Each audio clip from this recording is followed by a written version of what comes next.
The subspace anomaly appeared without warning on the edge of the Typhon expanse, a violent tear in the fabric of reality that sent cascading sensor alerts through every station on the USS Enterprise D's bridge. Captain Jean-Luc Picard rose from his command chair, eyes narrowing at the view screen where space itself seemed to be bleeding colors that shouldn't exist, crimson and violet energies spiraling outward in defiance of known physics. "Report," Picard commanded, his voice carrying that particular tone of controlled concern that had seen him through countless first contact scenarios and spatial anomalies. Lieutenant Commander Data's fingers moved across his console with inhuman precision. "Captain, the phenomenon is a Category 7 subspace rupture, origin unknown. It is emitting massive quantities of exotic particles and what appears to be weapons fire." "Weapons fire?" Commander Riker stepped forward, his jaw set. "From inside the anomaly?" "Affirmative, sir. Multiple energy signatures consistent with directed energy weapons, projectile armaments, and explosive ordnance. The scale suggests a large-scale military engagement." Data paused, his golden eyes reflecting the sensor data scrolling across his display. "Captain, I am detecting metallic objects emerging from the rupture. Mass readings are extraordinary." The view screen shifted to magnification, and what appeared sent a collective intake of breath through the bridge crew. Massive mechanical forms tumbled through the rift, titans of metal and alloy, some bearing the sleek curves of advanced engineering, others brutal and angular in their warforged design. They ranged from the size of shuttlecraft to vessels that rivaled runabouts, their surfaces scorched and battle-damaged, still firing at one another even as they emerged into normal space. "My God," Dr. Crusher whispered from her station. "Are those ships? Or—" "Magnify Section Gamma 4, Picard ordered. The image crystallized and the crew witnessed something that would fundamentally challenge their understanding of mechanical and biological distinction. One of the massive forms painted in red and blue with flame patterns across its chassis, twisted in space, its body segments shifting, reconfiguring with mechanical precision. In seconds, what had been a vehicle-like configuration transformed into a humanoid shape, articulated limbs extending, a face-like structure with glowing blue optics that scanned the new environment with evident awareness. "It's alive," Counselor Troy breathed, her empathic senses overwhelmed by something she couldn't quite categorize. "I sense, not emotions exactly, but something analogous. Purpose, determination, and pain. They're damaged, suffering." Another form emerged, darker, more menacing, silver and purple with a fusion cannon mounted on its arm. It transformed mid-flight, and even across the void of space, its aggressive intent was unmistakable as it locked weapons on the red and blue giant. "Captain, they are continuing combat operations," Worf reported from Tactical, his Klingon warrior instincts immediately assessing threat levels. "Energy weapons charging. Should I raise shields?" Picard watched the mechanical titans clash in silence, massive forms grappling and firing at point-blank range, and made the decision that would alter the Federation's future. "Raise shields, yellow alert. Hail them on all frequencies, all known languages. Include mathematical sequences and the standard friendship greeting." Data worked his console, then frowned, a purely learned expression. "Captain, their communication systems appear to be incompatible with our universal translator matrix. I am detecting complex data streams that may be language, but the encryption and format are unlike anything in our database." On screen, more titans emerged from the closing rift. A dozen, then 2 dozen, split into two distinct groups by their markings and formation patterns. The red and blue leader raised an arm, and his faction began to disengage, pulling back from combat even as the darker faction pursued with relentless aggression. "They're trying to stop fighting," Riker observed. "One side is anyway." "The other is not," Worf added grimly. "Captain, the aggressive faction is moving toward Federation space. Current trajectory will bring them into the Regulus sector within 18 hours. Picard stood, straightening his uniform in that characteristic gesture, and addressed his crew with the weight of first contact protocol behind every word. "We are witnessing either the most sophisticated machines ever created or we are in the presence of an entirely new form of sentient life. Either way, they are beings in distress, engaged in conflict, and they have arrived in Federation space. We will approach under peaceful intent, attempt communication, and determine if they require assistance, while maintaining appropriate caution. Counselor, he continued, turning to Troy, you said you sensed something from them. Elaborate. Deanna Troy closed her eyes, reaching out with her betazoid senses toward the massive mechanical beings. It's unlike anything I've encountered, Captain. Not organic emotion, but something parallel. The red and blue one, the leader, projects something like nobility, burden, hope struggling against despair. The silver one radiates ambition, rage, and an absolute certainty of purpose. They're as psychologically complex as any species we've encountered. Data, analysis of their technology? The android's response was immediate and troubling. Preliminary scans indicate engineering principles that exceed current Federation understanding in several key areas. Their transformation capability alone suggests mastery of programmable matter far beyond our own. Energy readings from their weapon systems are comparable to Starship-grade armaments, yet integrated into individual mobile platforms. Are they ships that become robots, or robots that become ships? Riker asked the question that hung in everyone's mind. Perhaps, Data replied, they are beings for whom such distinction is irrelevant. On the view screen, the red and blue Titan had positioned himself between his faction and the darker group, clearly protective. His optics, eyes, Picard realized with a start, swept across space and locked onto the Enterprise. For a moment, Captain and Mechanical being regarded each other across the void. Then the Titan raised one massive hand, palm forward, in a gesture that transcended language. Peace. Or perhaps help us. Mr. Worf, Picard said quietly, keep shields up but power down weapons. Mr. Data, keep trying to establish communication. Use every method available. Mathematical progressions, visual patterns, even musical notes. Life, whatever its form, finds ways to speak. Aye, Captain, Data responded, his fingers dancing across the console as he composed the most important message in Federation history. Hello, we are friends. We wish to understand. In the cold of space, massive mechanical beings who had fought a war for millions of years across the galaxy of their birth now found themselves in an alien universe, without fuel, without hope of return, and facing the choice that would define their future. Continue their eternal war or seek a new path among the stars.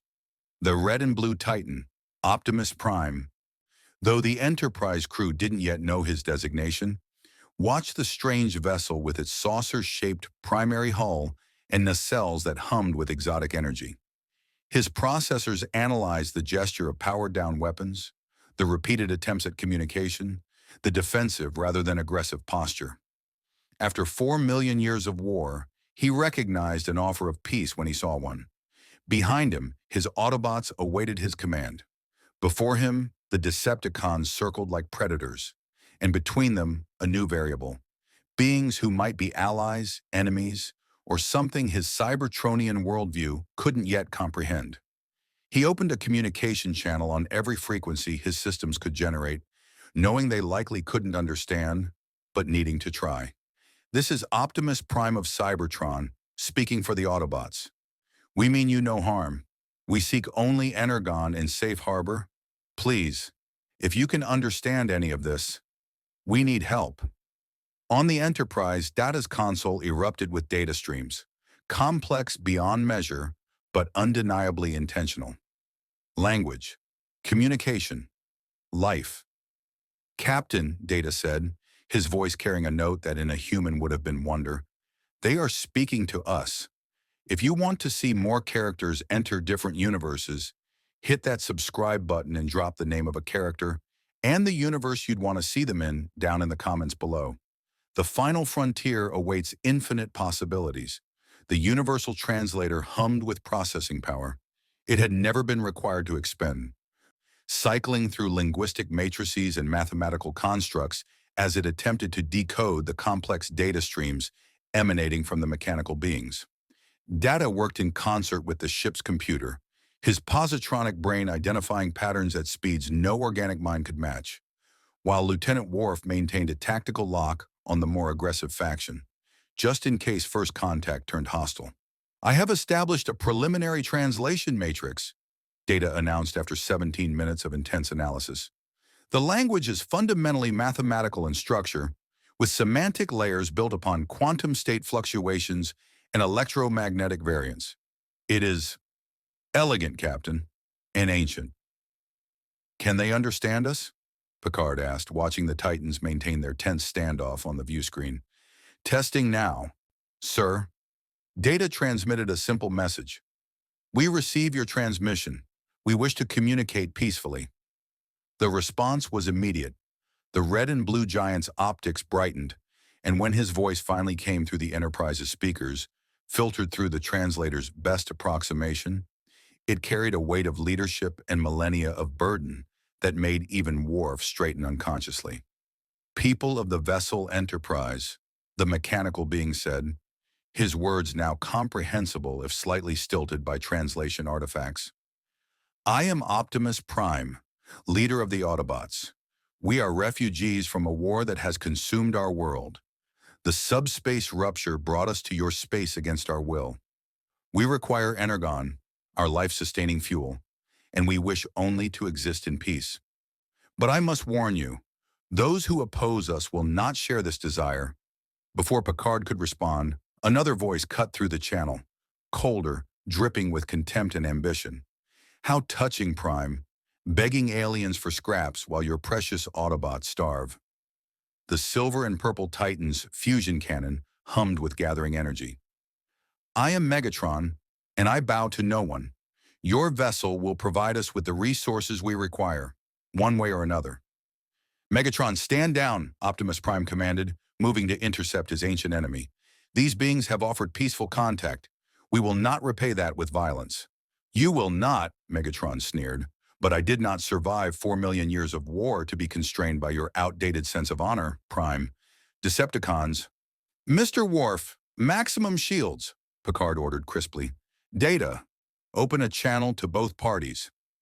When the android nodded confirmation, Picard stood, drawing himself to full height with the authority of Starfleet and the Federation behind him. I am Captain Jean-Luc Picard of the United Federation of Planets. You have entered our space, and while we recognize your distress, we cannot allow hostilities to occur in Federation territory. Your territory? Megatron's laugh was a harsh, digital rasp. You claim ownership of the void? How very organic.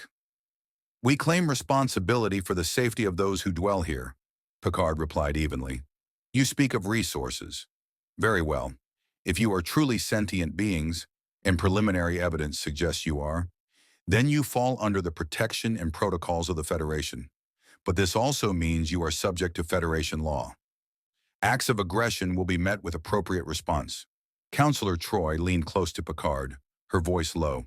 Captain, I'm sensing two very different psychological profiles. The one called Optimus Prime radiates integrity and genuine desire for peace. Megatron is calculating, ambitious, and absolutely convinced of his superiority. He views negotiation as weakness. On screen, the mechanical Titans had separated into clear factions. Optimus Prime's group, perhaps 20 individuals of varying sizes and configurations, formed a defensive perimeter but held fire. Megatron's forces, roughly equal in number, maintained aggressive postures with weapons trained on both the Autobots and the Enterprise. Captain Picard, Optimus said, and his tone carried surprising diplomacy. I understand your caution. We are strangers to you, massive and armed. But know this, the Autobots have fought for millions of years to protect freedom and life.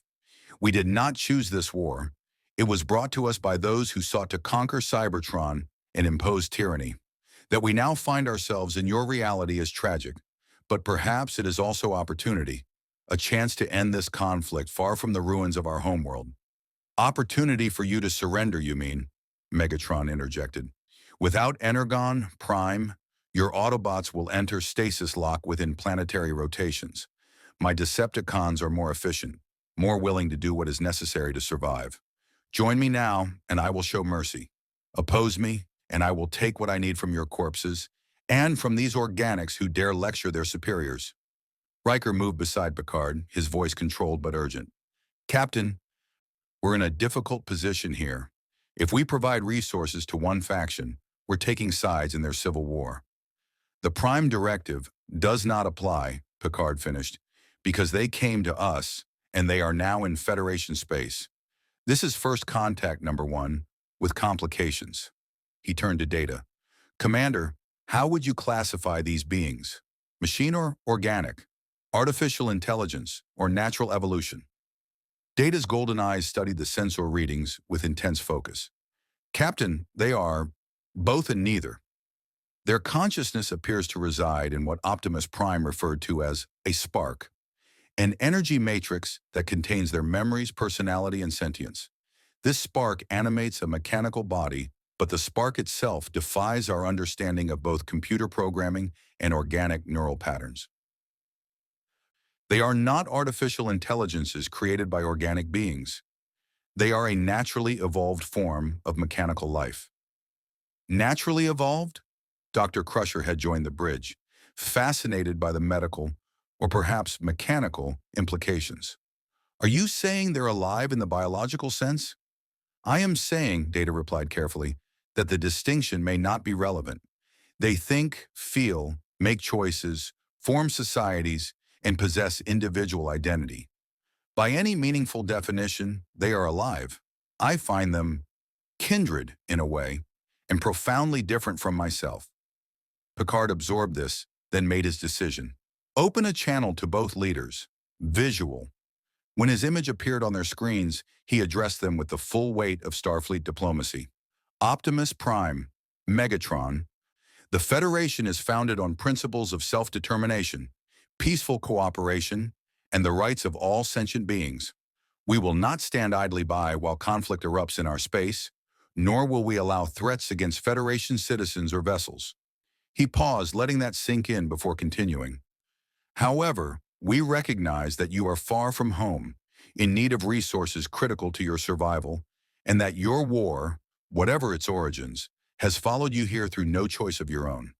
Therefore, I propose the following. Both factions will power down weapons and accept Federation mediation. We will work to understand your energy requirements and determine if we can provide assistance. In exchange, you will cease all hostilities while in Federation space and submit to diplomatic negotiations. And if we refuse? Megatron asked, though his tone suggested he already knew the answer. Then you will find, Worf rumbled from Tactical, that the Federation does not make idle threats. We have faced the Borg, the Dominion, and threats that would shatter lesser civilizations. We do not wish conflict, but we are prepared for it. Optimus Prime transformed then, a fluid, almost beautiful reconfiguration from humanoid to vehicle mode, and back again, a gesture that the Enterprise crew would learn was his way of releasing tension. Captain Picard, the Autobots accept your terms. We will power down weapons and engage in good faith negotiations. All we ask is the chance to explain our situation fully and to prove that we are worthy of the Federation's assistance. All optics turned to Megatron. The Decepticon leader's fusion cannon hummed with barely restrained power.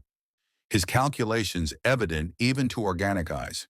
He was assessing odds, analyzing the Enterprise's capabilities, weighing immediate conquest against strategic patience. Finally, with visible reluctance, he lowered his weapon. Very well, Captain. The Decepticons will comply with your request. For now. But know this, I agree to negotiations because I choose to, not because I fear you. And when I determine that this Federation has nothing to offer me, I will take what I need. That is not a threat. It is simply the truth. Noted, Picard replied coldly. Mr. Worf maintains shields but signal readiness to receive diplomatic parties. Mr. Data, prepare Shuttle Bay 2 for guests who will require significant spatial accommodation. Counselor, you and I will conduct initial negotiations. Dr. Crusher, I want you present to observe their physiological or mechanical state. They claim energon deprivation is fatal. I want to know if that's accurate. As the crew moved to their tasks, Riker lingered beside the captain's chair. Sir, Allowing Decepticons aboard the Enterprise is a calculated risk, Picard acknowledged. But if we refuse, we either abandon the sentient beings to death by starvation, or we force a conflict that serves no one. The Federation's strength has always been our willingness to extend the hand of friendship even when it's difficult, especially when it's difficult. On the view screen, Optimus Prime selected two of his warriors, one sleek in white with red accents, another stocky in yellow, to accompany him. Megatron chose a slender, treacherous-looking second-in-command and a massive brute whose very design radiated menace. As Shuttle Bay preparations proceeded, Data reviewed the sensor logs, his positronic brain working through implications that troubled him more than he would admit. These transformers were conscious beings trapped in mechanical forms, not so different from himself. But where he had been created by organics and struggled to understand humanity, they had evolved as machines and seemed to view organic life with a mixture of curiosity and, in Megatron's case, dismissive superiority. The encounter would challenge not just Federation protocols, but fundamental questions about the nature of life itself. And in the darkness of space, the remaining Autobots and Decepticons watched each other with weapons ready, their ancient war temporarily suspended but far from over, while both factions' fuel reserves ticked steadily downward toward extinction. Shuttle Bay 2 had been hastily reconfigured to accommodate guests whose smallest representative stood 4 meters tall. The Enterprise's engineering teams had reinforced the deck plating and expanded the ceiling clearance using emergency force field protocols, creating a space that could theoretically handle the massive mechanical beings without structural compromise. Theoretically, Data stood in the shuttle bay alongside Captain Picard, Counselor Troy, and Dr. Crusher, watching as the first transformer materialized on the transporter pad in a shimmer of reconstructed matter. The technology had struggled with their unique composition, metal, circuitry, and that mysterious spark energy that defied conventional scanning. But Chief O'Brien had managed the transport with only minor pattern buffer complications. Optimus Prime stood before them, and even prepared for his size, the crew found themselves awed. He was a masterwork of engineering and something more, graceful despite his bulk, powerful yet restrained, with optics that held in depth of experience that made even Picard's decades of command seem brief. Captain Picard, Optimus said, his voice resonating through the shuttle bay like distant thunder. I thank you for this courtesy. It has been some time since we were welcomed anywhere, as guests rather than weapons of war. 2 more materialization sequences brought his companions. The white and red Autobot introduced himself as Ratchet, their chief medical officer, while the yellow one, Bumblebee, communicated through a series of radio clips and sound samples, his vocal processor damaged in some long-ago battle. Bumblebee says it's nice to meet you, Ratchet translated with obvious long practice. He also says your ship is pretty sweet and wants to know if you have any good radio stations. A moment later, Megatron materialized with his entourage. Where Optimus radiated noble purpose, Megatron exuded predatory confidence. His second-in-command, Starscream, a sleek jet former with a high-strung, ambitious demeanor, scanned the shuttle bay with unconcealed disdain. The massive brute, Breakdown, simply glowered at everything with weapons-grade hostility. So this is the mighty Federation, Megatron observed, his fusion cannon still attached to his arm, but unpowered as agreed. Smaller than I expected. Tell me, Captain, does your entire species fit in such compact forms? The Federation consists of over 150 member worlds and thousands of sentient species, Picard replied evenly. Size is hardly indicative of capability, as I'm certain you've learned in your own conflicts. Something like respect flickered in Megatron's optics. Well said. I can appreciate directness. Data found himself unable to look away from the Transformers, his positronic brain cataloging thousands of details per second, while his synthetic emotions, less sophisticated than true feelings, but present nonetheless, registered something profound.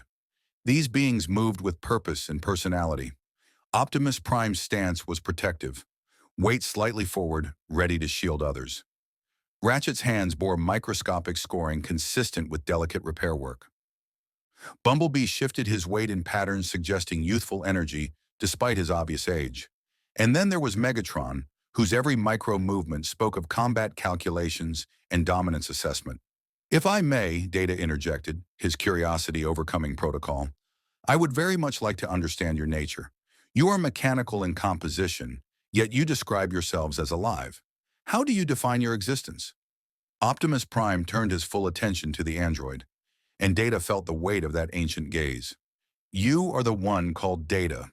Your captain's briefing described you as an artificial being who seeks to understand humanity. That is correct. Then perhaps you, more than any here, might understand what we are. Optimus knelt, a gesture of respect that brought him closer to eye level with the organic crew. We are not created, Data. We are born. On Cybertron, the All-Spark, an ancient artifact of immense power, brings forth new sparks. These sparks are then housed in protoforms, which mature into full Cybertronians. We think, we feel, we dream. We are not programmed but raised, not coded but taught.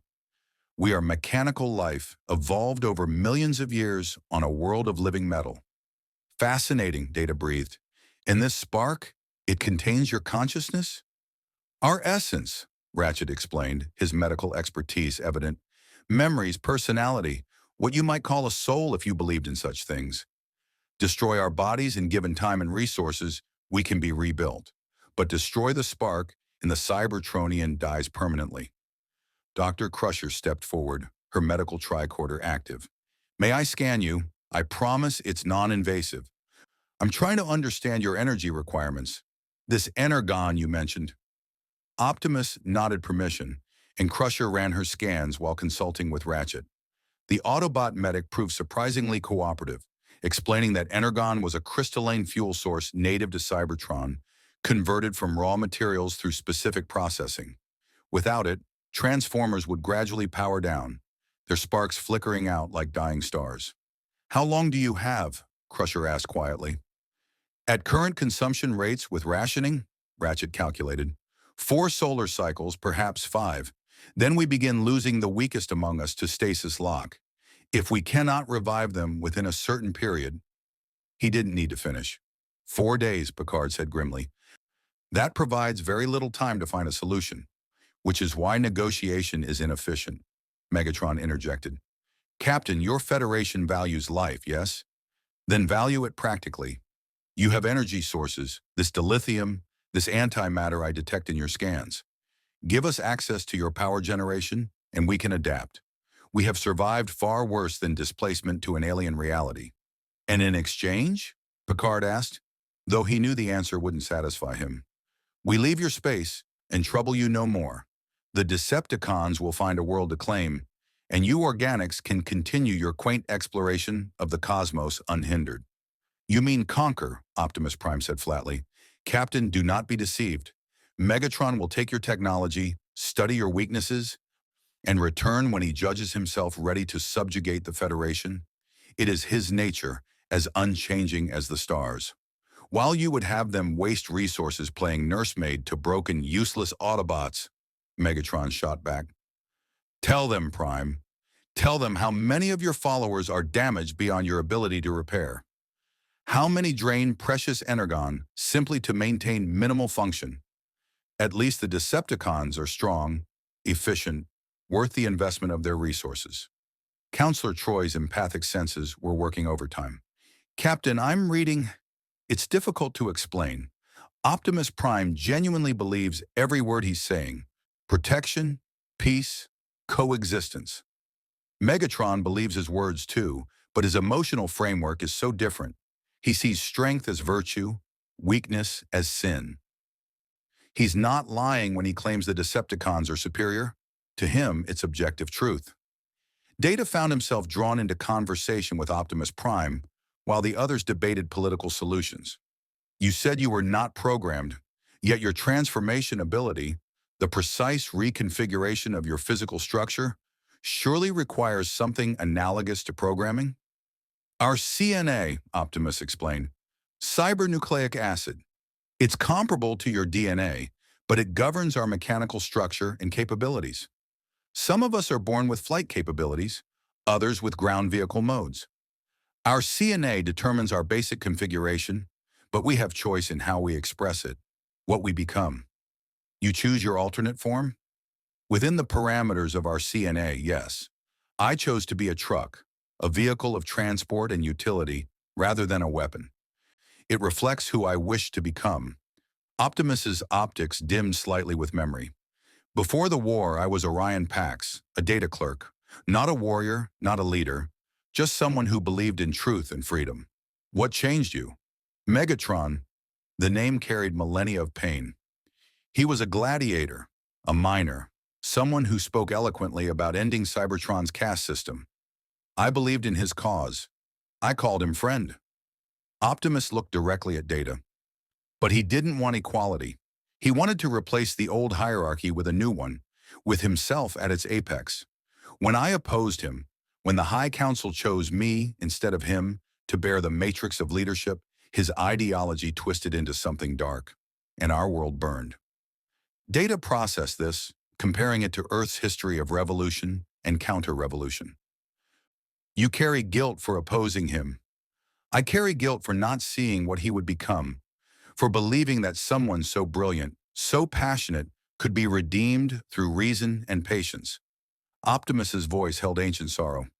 4 million years later, I still believe it, and I am still wrong. Across the shuttle bay, Dr. Crusher was conferring with Ratchet about energy conversion possibilities.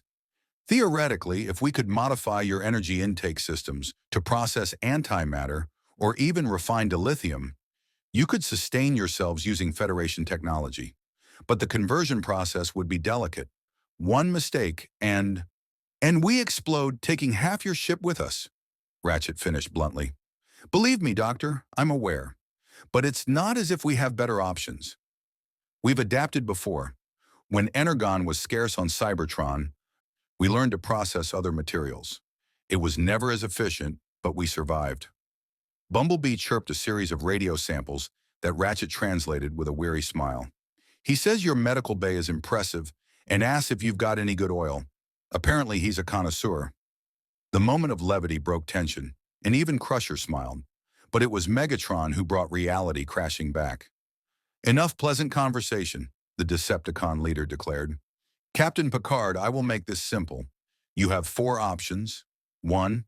Provide both factions with energy resources and let us solve our own problems through superior firepower. 2. Choose the Autobots as allies and make enemies of the Decepticons, which I assure you will be costly. 3. Choose the Decepticons and benefit from the most advanced military force in galactic history. 4. Refuse to help anyone and watch us all power down, at which point your precious Federation ethics will have killed refugees you could have saved. There is a 5th option, Picard said quietly. We help you find a permanent solution, not a stopgap energy conversion, but a genuine resolution to your conflict. The Federation has resources, territory, expertise. We have faced civil wars before and found peace. Megatron laughed, the sound harsh and dismissive. Peace. You organics are obsessed with it, as if shouting peace loudly enough will make warriors stop fighting. We have waged war for longer than your entire species has existed, Captain. Do you truly believe you can end it with committee meetings and treaties? No, Picard admitted, but I believe sentient beings can choose to stop perpetuating cycles of violence. I've seen it happen. I've helped make it happen. Then you have never faced an enemy like me. Optimus Prime stepped between them, his massive frame a barrier of peace. Captain Picard, I would ask a favor. Allow Data to accompany me back to our temporary position. Let him speak with my Autobots, observe us, understand what we are, and send a representative to Megatron's forces as well. Make your judgments based on evidence, not our words. A reasonable request, Picard agreed. Mr. Data, are you willing? Data's golden eyes held something that might have been excitement. Captain, I would consider it an honor. These beings represent a form of life that challenges our fundamental assumptions about consciousness and existence. To study them, to learn from them, he paused, to understand what I might have been had I evolved naturally rather than being constructed. And I will take one of your crew, Megatron announced. Someone with tactical knowledge. Your Klingon, perhaps. Let him see that the Decepticons are not mindless destroyers, but warriors of purpose and principle. Worf bristled. I do not require lessons in warrior culture from someone who has fought longer than your entire civilization has kept records, Megatron finished. No, perhaps not, but you might learn something nonetheless. The negotiations continued, but the fundamental shape was taking form. The Enterprise would work with both factions to develop energy conversion technology, buying time to assess the situation and determine if genuine peace was possible. Data would embed with the Autobots. Worf, against his better judgment but bound by Picard's orders, would observe the Decepticons. And in 4 days, one way or another, the Federation would be forced to choose sides in a war that had already consumed a world. As the meeting concluded and transport coordinates were arranged, Data found himself beside Optimus Prime once more. May I ask you something personal? Of course. Do you believe this? Your arrival here, your need for Federation assistance, might finally end your war? Optimus Prime was silent for a long moment, his optics dim with thought older than Earth's recorded history. When he finally spoke, his voice carried the weight of hope fighting against experience.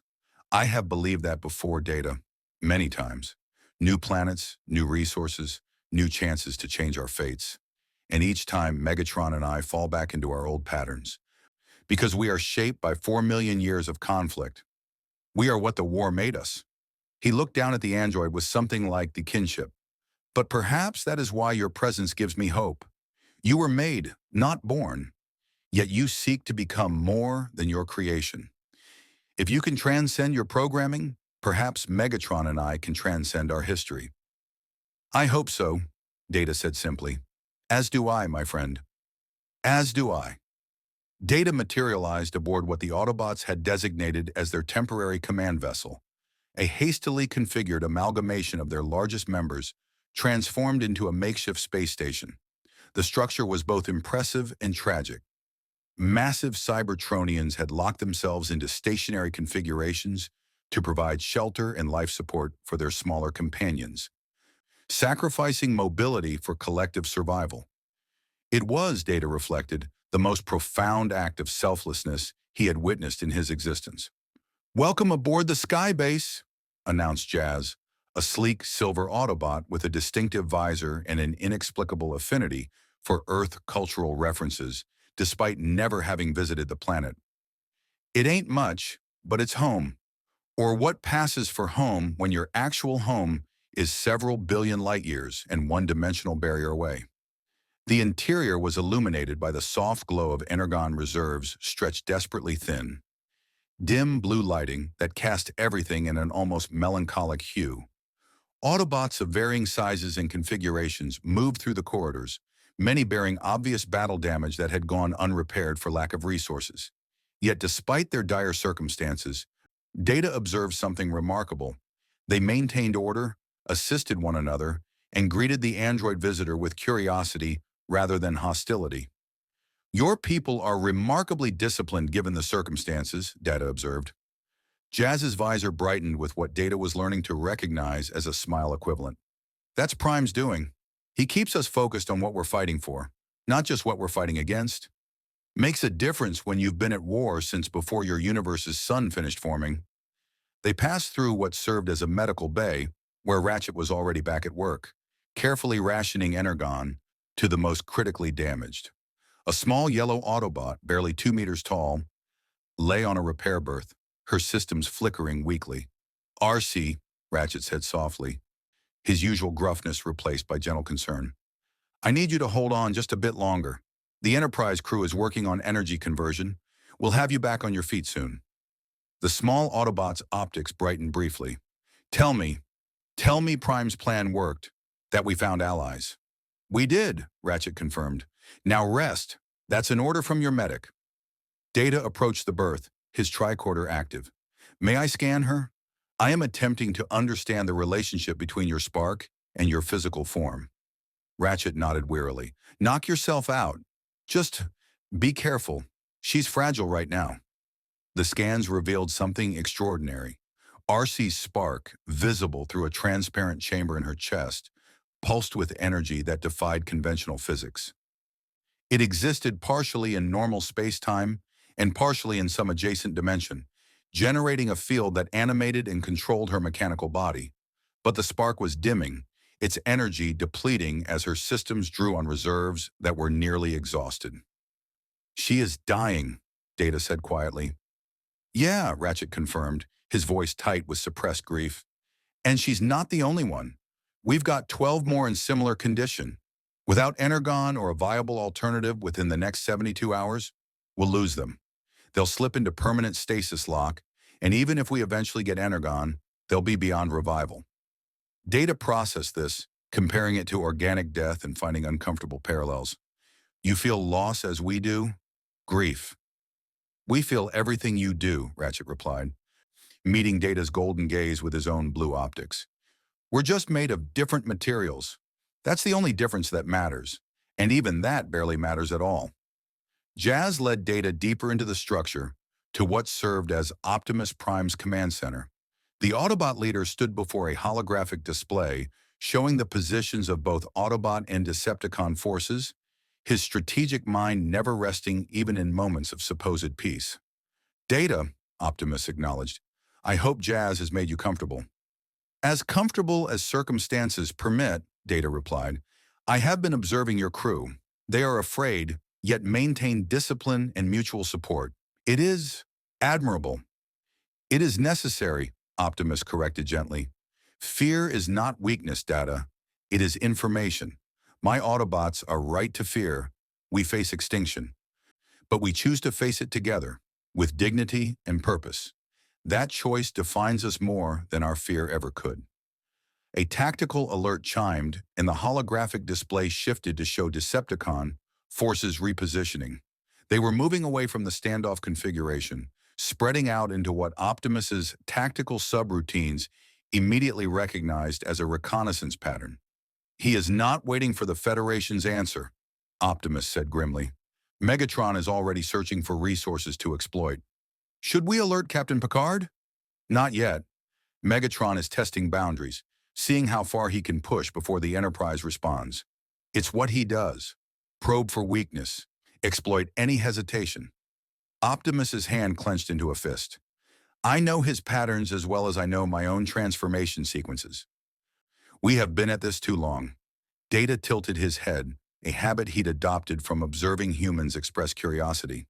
"Forgive the personal nature of this question, but I must ask, do you hate him? After 4 million years of war, of loss, of watching Megatron destroy everything you sought to protect, do you hate him?" Optimus Prime was silent for a long moment, his optics dimming as he accessed memories that spanned geological epochs. When he spoke, his voice carried a complexity of emotion that Data found himself struggling to fully parse. "I hate what he has become. I grieve for what he was. There was a time, Data, when Megatron was the most inspiring being I had ever encountered. He spoke of ending oppression, of giving the lowest castes a voice, of building a Cybertron where every spark mattered equally. I believed him. I followed him. And when he asked me to stand beside him in revolution, I did so gladly. What changed? Victory changed him. Or perhaps it simply revealed what was always there beneath the revolutionary rhetoric. When we overthrew the old order, when the Council offered to restructure Cybertronian society with Megatron as its voice, he demanded absolute authority instead. He claimed that only through strength could true peace be maintained, that freedom required force, that equality demanded hierarchy with him at its apex.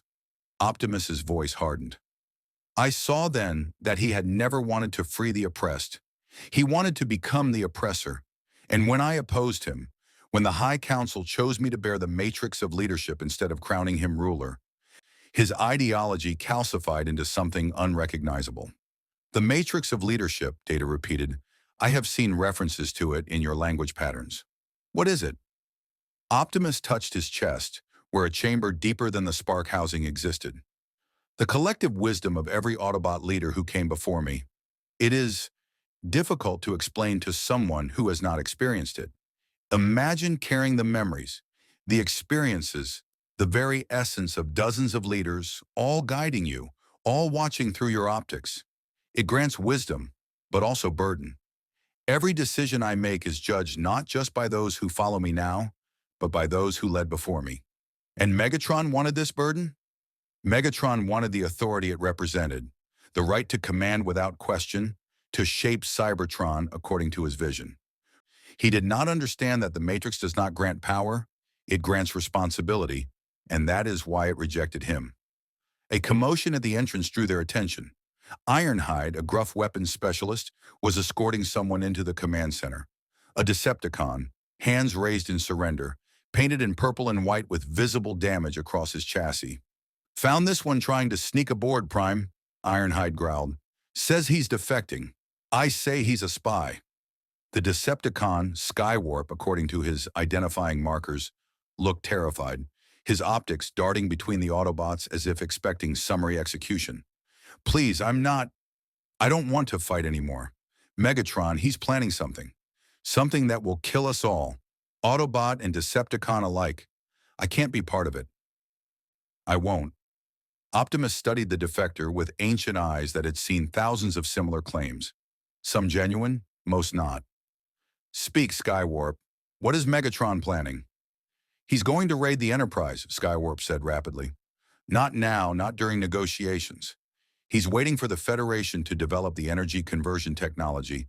Let them perfect it, then he'll take it by force. He's already chosen an assault team: Starscream, Breakdown, Soundwave, and 6 others. They're going to board the ship, kill anyone who resists, steal the conversion technology and whatever dilithium they can carry, then retreat before Starfleet can respond." Data's positronic brain immediately calculated probabilities. "The Enterprise's shields would prevent unauthorized transport."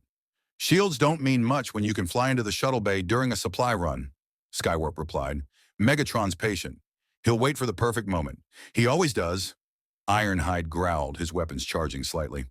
"Or you're feeding us disinformation to make us break the truce first. Classic Decepticon tactic." "I'm telling the truth," Skywarp insisted. "I didn't sign up for eternal war. I was a researcher before Megatron militarized everyone. I just wanted to study teleportation technology, not become a soldier. And now we're in a completely alien universe, still fighting, still dying for Megatron's pride. I'm done. I want out." Optimus raised a hand, silencing Ironhide's protests. "Data, your assessment?" Data had been scanning Skywarp throughout the conversation, analyzing vocal stress patterns, energon flow fluctuations, micro movements that might indicate deception. His physiological responses are consistent with genuine fear and determination. However, Decepticons could potentially mask such responses given their advanced nature. "I cannot provide absolute certainty." "No one can," Optimus agreed. "Trust is always a calculated risk." He stepped closer to Skywarp, towering over the smaller Cybertronian. "I will offer you sanctuary, Skywarp. You may remain with the Autobots, and we will protect you from Decepticon retribution. But know this, if you are deceiving us, if this is part of Megatron's scheme, I will not show mercy. Not because I am cruel, but because I cannot afford to. Too many lives depend on the choices I make." Skywarp's relief was palpable. "Thank you, Prime. I'll prove myself, however long it takes." "See that you do. Jazz, take him to a secure compartment and post guards. Treat him as a refugee, but verify everything he tells us." Optimus turned to Data. "We must inform Captain Picard of this potential threat." "Agreed," Data said, "though we should note that we cannot verify the intelligence with complete certainty." "In war, you rarely can," Optimus replied. "You make the best decision possible with incomplete information and live with the consequences. It's the burden of command that no amount of experience makes easier." They moved to establish communications with the Enterprise, but the channel was already active. Incoming transmission from Worf, his Klingon features tight with barely controlled anger. "Commander Data, I must report on the Decepticon situation. It is worse than anticipated." Meanwhile, aboard the Decepticon command vessel, a commandeered asteroid hollowed out and transformed into a fortress. Worf stood in what could only be described as a throne room. Megatron sat upon a chair constructed from the salvaged hull of a Cybertronian warship, addressing his followers with a charisma that had seduced a planet into war. "We are Decepticons," Megatron declared, his voice carrying to every warrior in the chamber. "We do not beg. We do not plead. We take what we require, and we do so without apology. The Autobots may grovel before these organics, trading dignity for scraps, but we will show the Federation what true strength looks like." The assembled Decepticons roared approval, their weapons raised in salute. Worf watched, his warriors' instincts warring with his Starfleet training. These were not mindless destroyers. They were soldiers, disciplined and loyal to their leader. They believed in their cause with the same fervor Klingons brought to honorable battle. And that, Worf realized, made them infinitely more dangerous than any mere criminals. Starscream leaned close to his master, his voice a conspiratorial whisper. "The Federation fools are already working on the energy conversion technology. Another 48 hours and we'll have everything we need. Shall I prepare the assault team?" "Not yet," Megatron replied, too quietly for most to hear. "Let them think we are negotiating in good faith. Let them believe peace is possible. And when they are most vulnerable, most trusting, we strike. The Enterprise will provide us with technology, resources, and a demonstration to the entire Federation. The Decepticons bow to no one." Worf's hand moved instinctively toward his phaser, but Breakdown, assigned as his escort, noticed immediately. The massive Decepticons' weapons charged with an audible hum. "Problem, Klingon?" Breakdown rumbled. "No," Worf forced himself to say. "I was merely adjusting my equipment." Breakdown's optics narrowed with suspicion, but he powered down his weapons. "Megatron wants you treated with respect. As long as you don't give me reason to do otherwise." Worf watched Megatron continue his speech, watched the Decepticons respond with fanatical loyalty, and knew with absolute certainty that war was coming. The only question was whether the Enterprise would be ready when it arrived. And 400,000 kilometers away, Data listened to Worf's covert transmission, shared a long look with Optimus Prime, and understood that the time for diplomatic solutions was rapidly running out. "Captain Picard must be informed," Data said, "immediately." "Agreed," Optimus replied. "But even with warning, I fear we have merely delayed the inevitable. Megatron will have his war. He always does." In the medical bay, RC's spark flickered weakly, counting down the hours until her systems failed completely. 12 others clung to existence by similar margins. The Autobots needed the Federation's help to survive, and the Decepticons were preparing to take that help by force. The war had followed them across dimensional barriers and impossible distances. It would not end simply because they had found themselves in a new universe. Some conflicts, Data was beginning to understand, were not solved through logic and negotiation. Some wars continued because the warriors themselves could not imagine peace. Lieutenant Commander Geordi LaForge stood in Engineering Bay 3, surrounded by a technological puzzle that would have seemed impossible 72 hours ago. Spread across multiple workstations were Cybertronian energy conversion matrices, Federation antimatter containment specifications, and dilithium crystalline structure analyses. 3 fundamentally incompatible systems that somehow impossibly needed to interface. "Okay," Geordi muttered to himself, his visor processing electromagnetic spectra far beyond human visual range.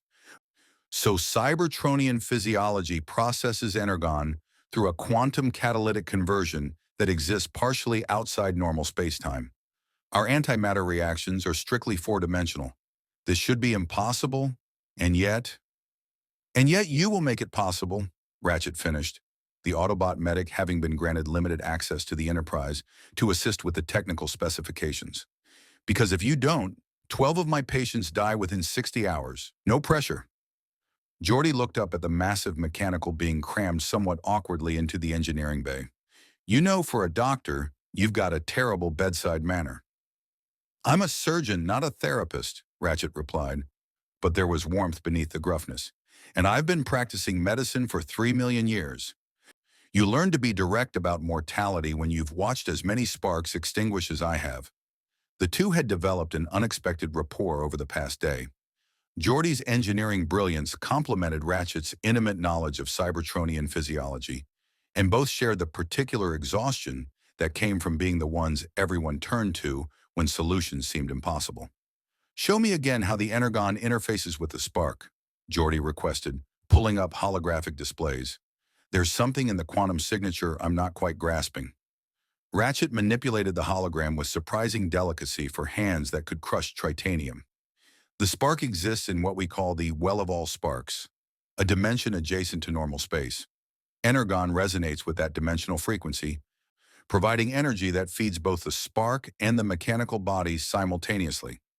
Your antimatter produces energy exclusively in normal space-time, which is why direct substitution would fail catastrophically. But if we could modify the containment field to create a resonance cascade, Geordi's mind raced, calculations flowing through his neural implants. We'd need to essentially create a miniature subspace pocket that mimics the dimensional properties of your well of all sparks. The antimatter reaction would bleed energy across dimensional barriers, which the spark could then absorb.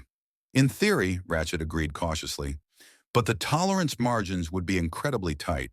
Too much dimensional bleed and the spark gets overwhelmed, burning out instantly. Too little and they starve anyway, just more slowly. So we need precision calibration for each individual transformer? For each individual spark signature, yes. We're all unique, Data. Just like your crew, no two of us process energy exactly the same way. Geordi whistled low. That's not going to work for mass deployment. We'd need weeks to calibrate for every Autobot and Decepticon, and you've got maybe 3 days before the critical cases start dropping. "I'm aware," Ratchet said quietly, "which is why we triage. We save who we can save, starting with those closest to permanent stasis lock. It's not ideal, but war never is." Before Geordi could respond, his comm badge chirped. "LaForge, this is the captain. I need you in the observation lounge immediately. Bring Ratchet." "On our way, sir." The observation lounge was crowded when they arrived. Data had returned from the Autobot vessel. Worf looked distinctly uncomfortable after his time with the Decepticons, and Optimus Prime stood near the viewport, his massive frame somehow not dominating the space through sheer force of presence. Megatron was notably absent. "Thank you for coming," Picard began without preamble. "We have a situation. Based on intelligence from both Commander Data's observations and Lieutenant Worf's undercover work, we have reason to believe Megatron is planning to raid the Enterprise once we've perfected the energy conversion technology." "A logical tactical decision," Optimus said without surprise. "Let the Federation do the difficult work, then seize the results through force. It's classic Megatron strategy. Conserve resources, exploit others' labor, strike when they are most vulnerable. The question," Riker interjected, "is what we do about it. We could confront Megatron directly, but without proof beyond Skywarp's defection testimony and Worf's observations, he'll simply deny everything. And even with proof," Worf added grimly, "he would not care. The Decepticons view deception as a legitimate tactical tool. They are warriors without honor, fighting a war without rules." Optimus's optics dimmed slightly. "They were not always thus. There was a time when Megatron spoke of honor, of principles, of building something better than the corruption we fought against. But power corrupted those ideals until nothing remained but the hunger for more power. It is one of my greatest failures." "You cannot blame yourself for another's choices," Counselor Troy said gently. "Megatron's fall was his own doing." "Perhaps. But I wonder sometimes if I had acted differently in those early days, if I had been less idealistic, more pragmatic, whether I could have prevented 4 million years of war." Optimus turned to face the assembled crew. "Captain Picard, I will not ask you to fight my war for me. The Autobots will accept whatever energy conversion technology you can provide and leave Federation space. We will not allow our conflict to endanger your people." "Unacceptable," Picard replied firmly. "If Megatron is planning to raid this ship, he's already made it our conflict. The Federation does not abandon allies when threatened, nor do we allow acts of piracy in our space." "Then you'll need to prepare for combat," Optimus said. "Megatron will bring his best warriors: Starscream, Soundwave, Breakdown, Barricade. They are veterans of millennia of warfare, and they will show no mercy to anyone who stands between them and their objectives." Data's positronic brain was processing tactical scenarios at high speed. Captain, I recommend we use this knowledge to our advantage. Rather than attempting to prevent the raid, we could prepare for it, set a trap that neutralizes the Decepticon threat while minimizing casualties. You're suggesting we use the Enterprise as bait? Riker asked, tension in his voice. I am suggesting we control the circumstances of engagement rather than reacting to Megatron's timeline. We complete the energy conversion technology as planned, but we do so with full awareness of the coming assault and with Autobot assistance in preparing our defenses. Worf leaned forward, his tactical mind already working through the possibilities. We could modify the shuttle bay force fields to create a containment zone, lure the Decepticons into a confined space where their size and firepower work against them, and risk massive damage to the Enterprise if the fighting gets out of control, Geordi countered. These aren't just big. Their weapons systems output energy comparable to our phasers. A firefight in a shuttle bay could breach the hull. Then we don't fight in the shuttle bay, Ratchet suggested. You've got holodecks, right? I've seen the specifications in your technical database. What if you lured them into a holodeck environment that gave you the advantage? Holodeck safeties would prevent lethal force, Data pointed out. Not if the safeties were already disabled, Geordi said slowly, his engineering mind following the thread. We could create a scenario that appears to be the engineering section, realistic enough that they wouldn't question it, but actually gives us complete environmental control. Picard held up a hand. Before we discuss tactics, I need to address the fundamental ethical question. We would be deliberately setting a trap that could result in the deaths of sentient beings. How is this different from premeditated killing? Because they're planning to kill your crew to steal your technology, Ratchet replied bluntly. This isn't murder, Captain. It's self-defense with foreknowledge. Starfleet doesn't engage in ambushes, Picard said firmly. We defend ourselves when attacked, but we don't lure enemies into traps. Optimus Prime moved closer, and when he spoke, his voice carried the weight of ancient experience. Captain, I understand your ethical concerns. The Autobots have faced similar dilemmas countless times, but I must ask you to consider this. If you allow Megatron to choose the terms of engagement, he will do so in a way that maximizes casualties among your crew. He will strike when you are weakest, when your people are most vulnerable, and he will show no restraint. The casualties will be on your conscience. While if we prepare, Data added, we can control the environment, minimize civilian exposure, and potentially capture the Decepticons rather than killing them. It is the option most likely to preserve life on both sides. Picard was silent for a long moment, his fingers steepled as he weighed principles against pragmatism. Finally, he spoke. Very well, but we do this with clear rules of engagement. Our objective is to capture, not kill. We use the minimum force necessary to neutralize the threat, and we offer them the opportunity to surrender before initiating combat. Megatron won't surrender, Optimus said with certainty.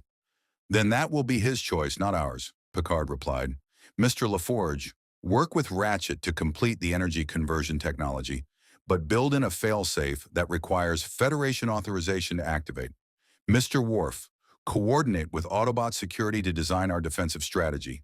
Mr. Data, I want tactical projections for every scenario you can calculate. And Optimus, I need you to tell me everything about Megatron's combat patterns, his weaknesses, his blind spots. Optimus's optics flickered with something that might have been pain. You're asking me to betray someone I once called brother. I'm asking you to help me protect my crew from someone who has already chosen to attack them. The Autobot leader was silent for a long moment, then nodded slowly. Very well. But know this, Captain. Megatron has few weaknesses, and even fewer blind spots. He has survived 4 million years of warfare by being better, faster, and more ruthless than anyone else. What I can tell you will help, but it will not guarantee victory. As the meeting continued, discussing tactical deployments and defensive configurations, Geordi received an urgent communication from Engineering Bay 3. His face went pale as he listened. Captain, we have a problem. The Energon reserves we were analyzing for the conversion technology, someone accessed the containment chamber and took approximately 40% of the sample. Theft, Riker demanded. How? We have security on that bay. Transport it out, sir. Whoever did it had the containment field frequencies and knew exactly when the guards changed shifts. This was a precision operation. Data's golden eyes narrowed. Skywarp possesses teleportation technology. His defection could have been a deception designed to gain access to our ship and gather intelligence. Optimus Prime's massive hands clenched into fists. Or he was genuine, and Megatron has agents aboard this vessel we haven't detected. Soundwave has infiltration specialists, Ravage, Laserbeak, others who can minimize their signatures to avoid detection. Red alert, Picard ordered immediately. Seal all transporter rooms and shuttle bays. Mr. Worf, internal sensors to maximum. I want every square meter of this ship scanned for Cybertronian energy signatures. But even as the klaxons sounded and the crew mobilized, Geordi was running calculations. Captain, 40% of the energon we had in storage, that's enough to keep approximately 15 Decepticons at full operational capacity for another 72 hours. Megatron just bought himself time. And intelligence, Data added. Whoever infiltrated our ship will have observed our technology, our crew deployment patterns, our security protocols. Megatron now knows our strengths and weaknesses. Ratchet's voice was grim. He's accelerating his timeline. The theft tells you he's no longer willing to wait for you to perfect the conversion technology. He's going to hit you soon, probably within the next 12 to 24 hours, before you can adapt your defenses to account for what he's learned.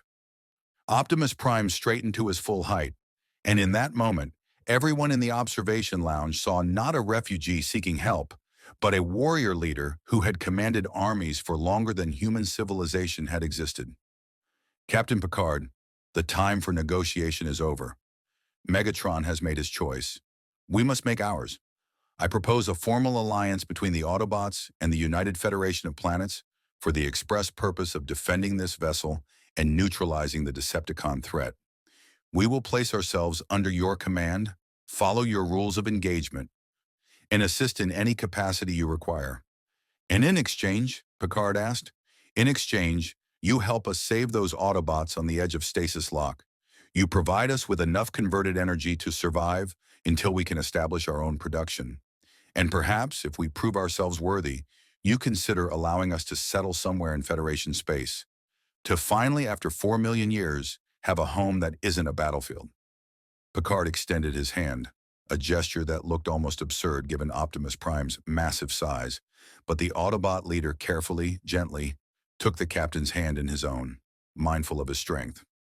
You have an alliance, Optimus Prime, and you have my word. The Autobots will have a home, whatever it takes to make that happen. In the depths of the Enterprise, undetected by even Data's thorough sensor sweeps, a small mechanical creature no larger than a house cat clung to the shadows. Ravage, Soundwave's most skilled infiltrator, had recorded everything. And in 37 minutes, when his master created the brief subspace distortion that would allow secure transmission, Megatron would know every detail of the Enterprise's defensive plans. The war was coming, not in days but in hours, and both sides were preparing for a battle that would determine not just their own fates, but the future of Federation-Cybertronian relations for generations to come. In the medical bay, R.C. Spark pulsed weakly, her energy reserves dropping below critical levels. Ratchet gave her 53 hours before permanent stasis lock. The conversion technology was 49 hours from completion. It was going to be very close. The Borg cube materialized from transwarp space like a nightmare-given form, a massive, perfect geometric horror that registered on the Enterprise's long-range sensors with the distinctive energy signature that sent ice through the veins of every Starfleet officer who had faced the collective before. Captain, Data reported from the science station, his voice carrying unusual urgency. I am detecting a Borg vessel on intercept course. They will reach our position in approximately 47 minutes. The bridge went silent. Even the ever-present hum of the ship's systems seemed to fade beneath the weight of that announcement. Picard rose slowly from his command chair, old memories of assimilation threatening to surface before he forced them down with iron discipline. On screen, the view screen shifted, and there it was. The cube, vast and implacable, its surface a maze of technology and conduits, scarred from countless battles but functioning with mechanical perfection. Picard had seen Borg cubes before. This one seemed larger, more heavily armed, as if the collective had learned from their previous encounters with the Federation. "They're hailing us," Worf announced, though his tone suggested he already knew what the message would contain. On audio. The voice that emerged from the speakers was that familiar, terrible monotone. Thousands of voices speaking as one. Individuality erased in service to the machine. "We are the Borg. We have detected technological distinctiveness unlike any in our databases. The mechanical life forms in this sector will be assimilated. Their technological and biological distinctiveness will be added to our own. Resistance is futile." Picard's jaw tightened. "Open a channel to Optimus Prime and Megatron. Priority 1.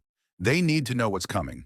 Within minutes, both faction leaders had materialized in the observation lounge, transported simultaneously and separated by a deliberate distance.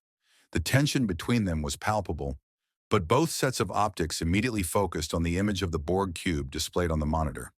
"What is that?" Megatron demanded, his tactical processors already analyzing the structure's capabilities. "Death," Picard replied simply. "Or worse than death. The Borg are a cybernetic collective, organic beings augmented with technology, all individual thoughts suppressed in service to a single hive mind. They travel the galaxy assimilating entire civilizations, adding their technology and knowledge to the collective. They've destroyed thousands of species and they nearly destroyed the Federation." Optimus Prime leaned closer to the display, his ancient optics tracking the cube's approach. "A hive mind that subsumes individual will. We have faced similar concepts. The Quintessence attempted something analogous on ancient Cybertron, but nothing on this scale." "They're hailing specifically about you," Data added. "The Borg have detected Cybertronian technology and identified it as sufficiently unique to warrant immediate assimilation. They will not negotiate. They will not retreat. They will add you to their collective or destroy you trying." Megatron's fusion cannon charged with an audible whine. "Then they will learn what it means to face the Decepticons. We do not submit. We do not surrender. We conquer or we die. There is no middle ground." "For once, Megatron and I agree completely," Optimus said, his voice carrying the weight of absolute conviction. "The Autobots will never allow ourselves to be assimilated into a hive mind. We fought a war for millions of years to preserve individual freedom. We will not abandon that principle now." Riker leaned forward, already calculating tactical deployments. "Captain, we're looking at a three-way engagement. Us, the Transformers, and the Borg. Even with Autobot support, our chances against a fully armed Borg cube are minimal," Picard finished. "I'm aware, number one. But we have one advantage the Borg may not anticipate." All optics turned to the captain. "For the first time in 4 million years," Picard said, looking between Optimus Prime and Megatron, "you two are facing an enemy that threatens both of you equally. An enemy that views your civil war as irrelevant noise before the absolute imperative of assimilation. The Borg don't care about your ideologies, your history, your conflict. They simply want to add your distinctiveness to their own." Megatron's optics narrowed dangerously. "If you're suggesting that the Decepticons ally with Autobots—" "I'm stating a tactical reality," Picard interrupted. "Separately, the Autobots, Decepticons, and the Enterprise each have perhaps a 20% chance of surviving a Borg assault. Together, coordinating our efforts, sharing tactical data, that percentage increases significantly." "How significantly?" Megatron demanded. Data ran calculations, his positronic brain incorporating Cybertronian combat capabilities, Borg adaptive shielding patterns, in every engagement the Federation had recorded with the collective. Approximately 67% chance of survival with severe casualties, 32% chance of victory with moderate casualties, and a 4% chance of actually destroying the cube with minimal losses. "Those are not favorable odds," Starscream observed, having been granted access to the meeting along with several other high-ranking Decepticons and Autobots. "They're better than facing the Borg alone," Worf countered. "And I have fought both Borg and Klingons. The Borg are worse. They cannot be reasoned with, cannot be intimidated, and they learn from every encounter. If they assimilate even one transformer, they gain access to all Cybertronian technology. They will adapt, improve, and become exponentially more dangerous. Ratchet stepped forward, his medical scanners already active. Captain, I need to understand something about this assimilation process. They integrate organic beings with technology, but we're already technological. What happens if they attempt to assimilate a Cybertronian? Unknown, Data admitted. The Borg have never encountered purely mechanical, sentient life before. They may attempt to integrate your sparks into the collective consciousness, or they may simply harvest your technology while allowing your sparks to extinguish. Either option is unacceptable, Optimus said firmly. For a long moment, silence dominated the observation lounge. Megatron stood rigid, his processors clearly running through scenarios, calculating advantages and disadvantages. His pride warred with his survival instinct, his hatred of Optimus Prime against his recognition of the genuine threat the Borg represented. Finally, with visible reluctance, the Decepticon leader spoke. I propose a temporary cessation of hostilities. Not an alliance. I will not legitimize Prime's Autobots with such designation, but a tactical cooperation against a common enemy. Once the Borg are destroyed, we return to our natural state of war. Agreed, Optimus replied immediately. I take no pleasure in fighting alongside you, Megatron, but I will do what I must to protect my Autobots and honor our agreement with the Federation. Then we have much to plan and very little time to do it, Picard said, activating the tactical display. Commander Data, full specifications on Borg defensive and offensive capabilities. Optimus, Megatron, I need to know every weapon, every tactical advantage, every unconventional strategy you possess. We're going to need all of it. The next 40 minutes were a whirlwind of tactical planning that would have been impossible without the participants' combined centuries, and in some cases, millennia, of combat experience. The Enterprise's shields would be configured to specific frequencies that Data had identified as potentially effective against Borg adaptive technology. Autobot and Decepticon warriors would deploy in mixed teams, pairing each faction's specialists to maximize tactical flexibility while preventing either side from dominating the engagement. Geordi worked frantically with both Ratchet and Decepticon engineer Scrapper to modify Enterprise weapons to emit energy signatures the Borg wouldn't immediately recognize and adapt to. The Transformers' energy weapons operated on principles fundamentally different from Federation technology. Their fusion cannons, energon blades, and particle beam weapons might buy them precious seconds before the Borg shields adjusted.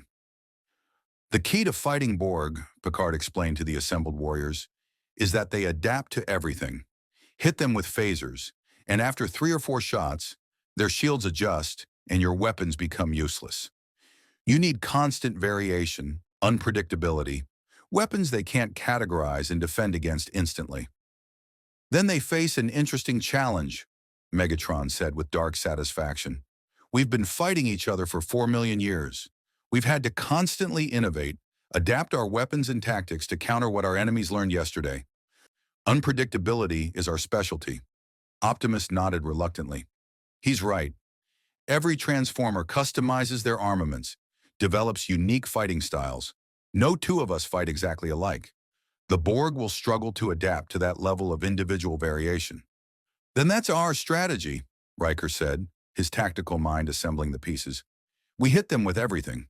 Federation phasers and photon torpedoes, Autobot fusion cannons and energon blades, Decepticon particle beams and transformation-based combat maneuvers. We overwhelm their adaptive algorithms with so much variety that they can't compensate fast enough. Worf was coordinating deployment patterns when an alarm sounded. Captain, the Borg cube has increased speed. They will arrive in 9 minutes, not 47. They detected our preparations, Data observed.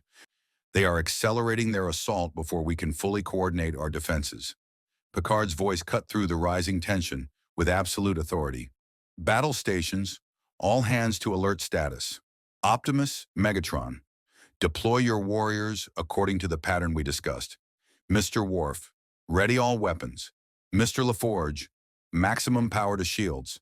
And someone get Dr. Crusher's medical teams ready for casualties. There are going to be a lot of them. As the bridge crew mobilized, Optimus Prime and Megatron stood facing each other. Enemies separated by epochs of hatred, forced into cooperation by a threat neither could face alone. When this is over, Megatron said quietly, his voice cold as the void. "We return to our war. I want that understood." "Completely," Optimus replied. "But for the next few hours, I will fight beside you as if you were the leader I once believed you could become. Not for your sake, but for those who depend on both of us to survive. Sentiment will not defeat the Borg.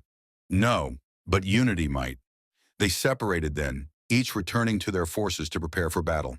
On the Autobot channel, Optimus's voice carried across to every warrior under his command. "Autobots, we face an enemy that seeks to destroy everything we are. They will attempt to erase our individuality, our freedom, our very sparks. Show them why we have survived for millions of years. Show them that we are more than the sum of our parts. Till all are one."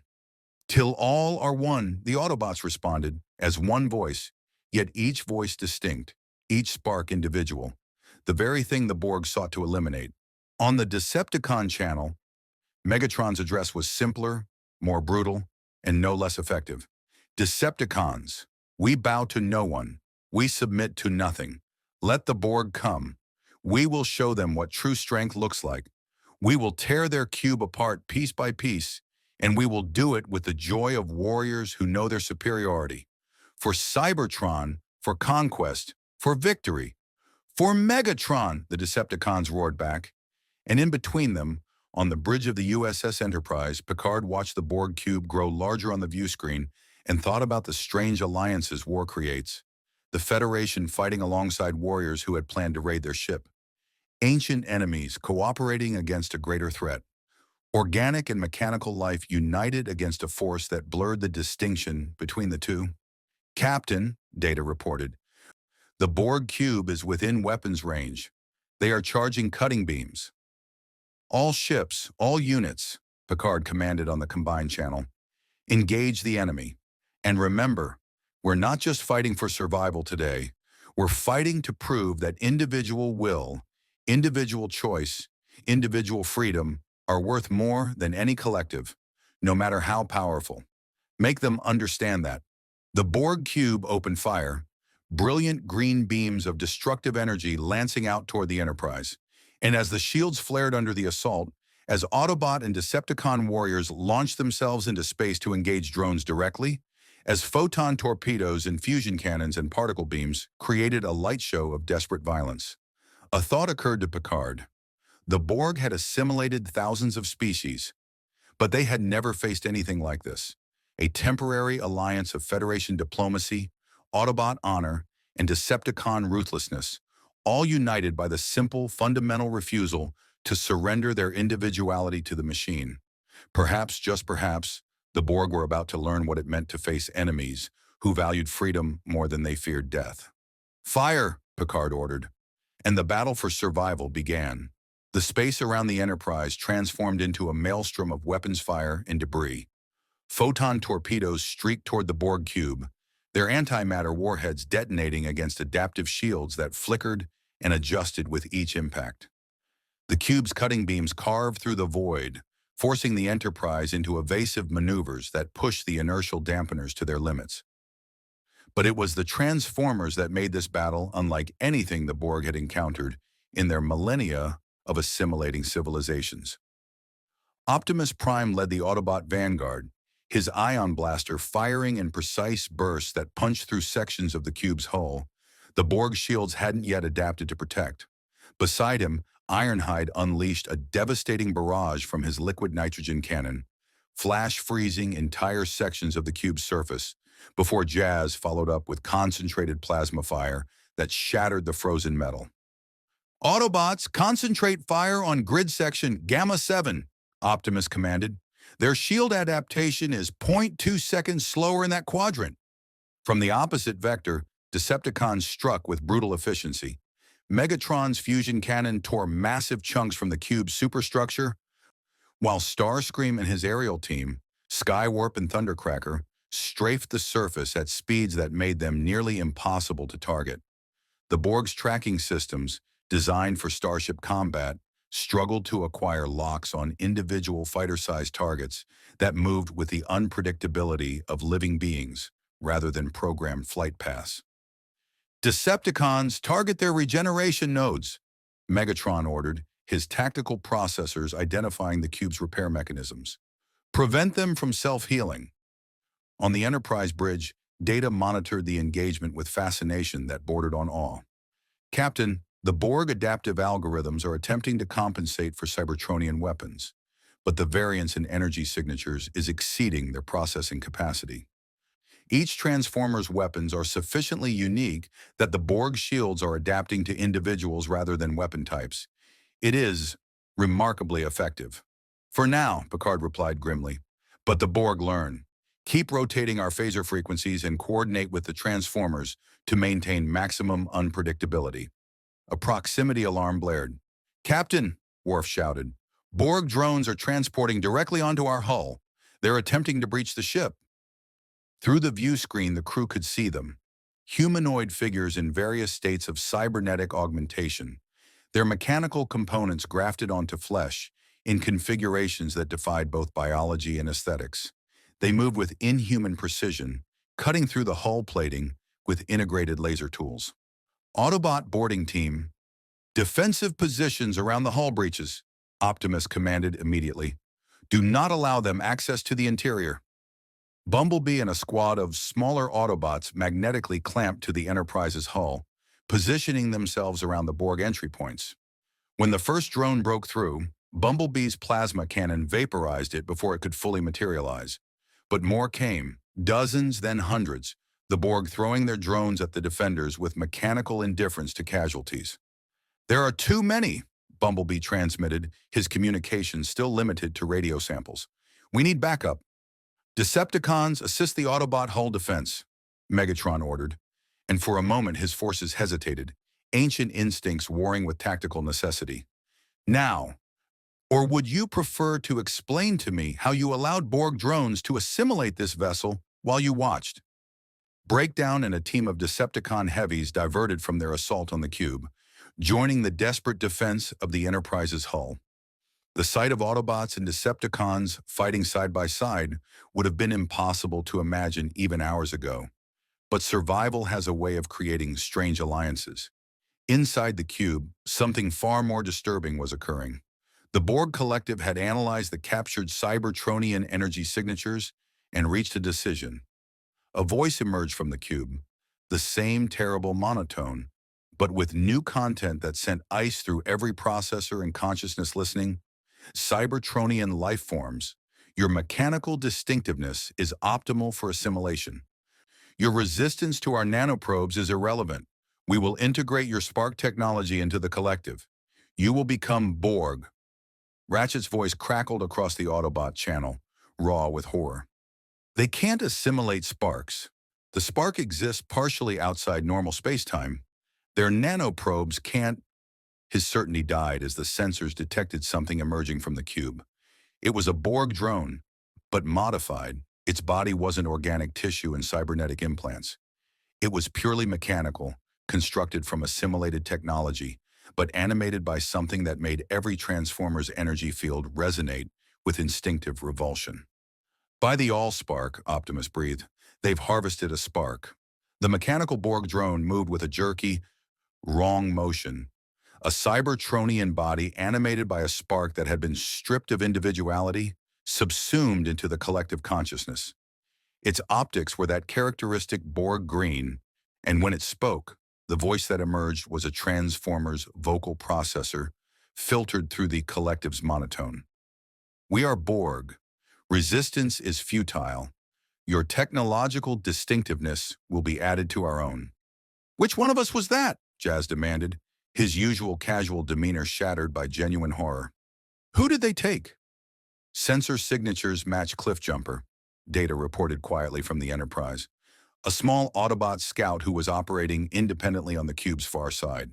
The Borg captured him, extracted his spark, and are using it to animate one of their drones.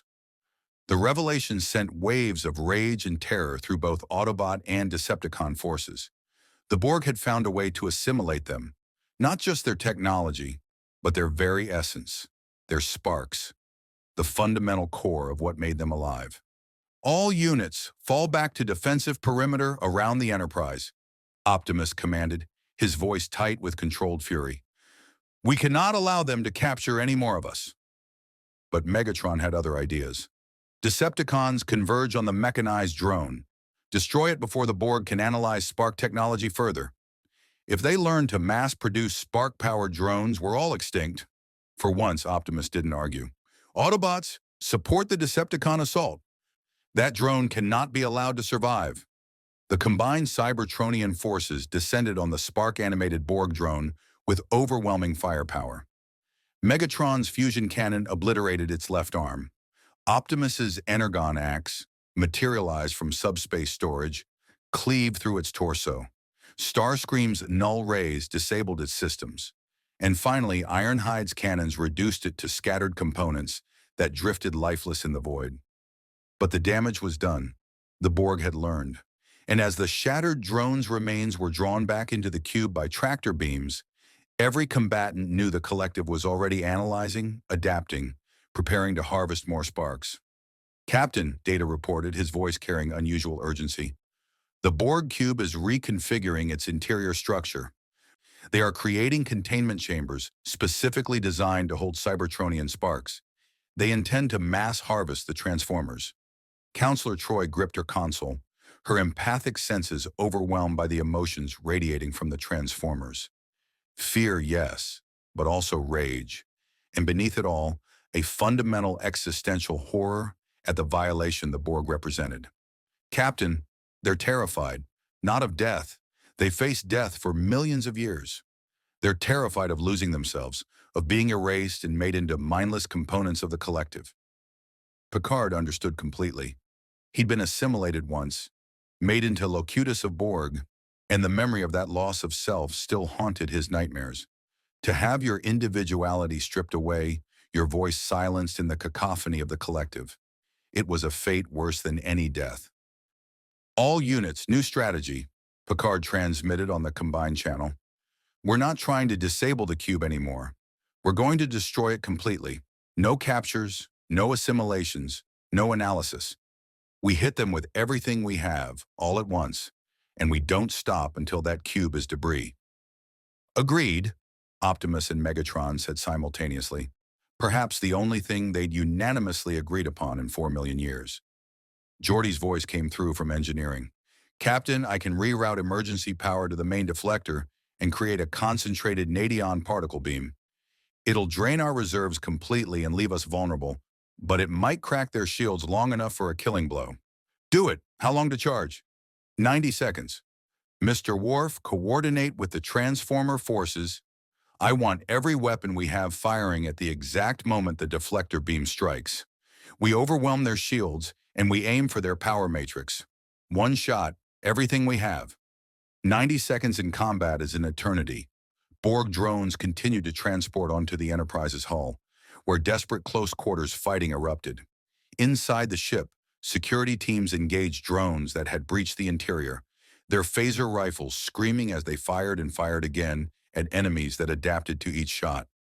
In the medical bay, Dr. Crusher worked frantically on wounded crew members while also treating Transformer casualties. Learning on the fly how to repair damaged energon conduits and stabilize failing sparks. Ratchet worked beside her, his massive hands surprisingly gentle as he performed field repairs on a critically damaged Autobot named Hound.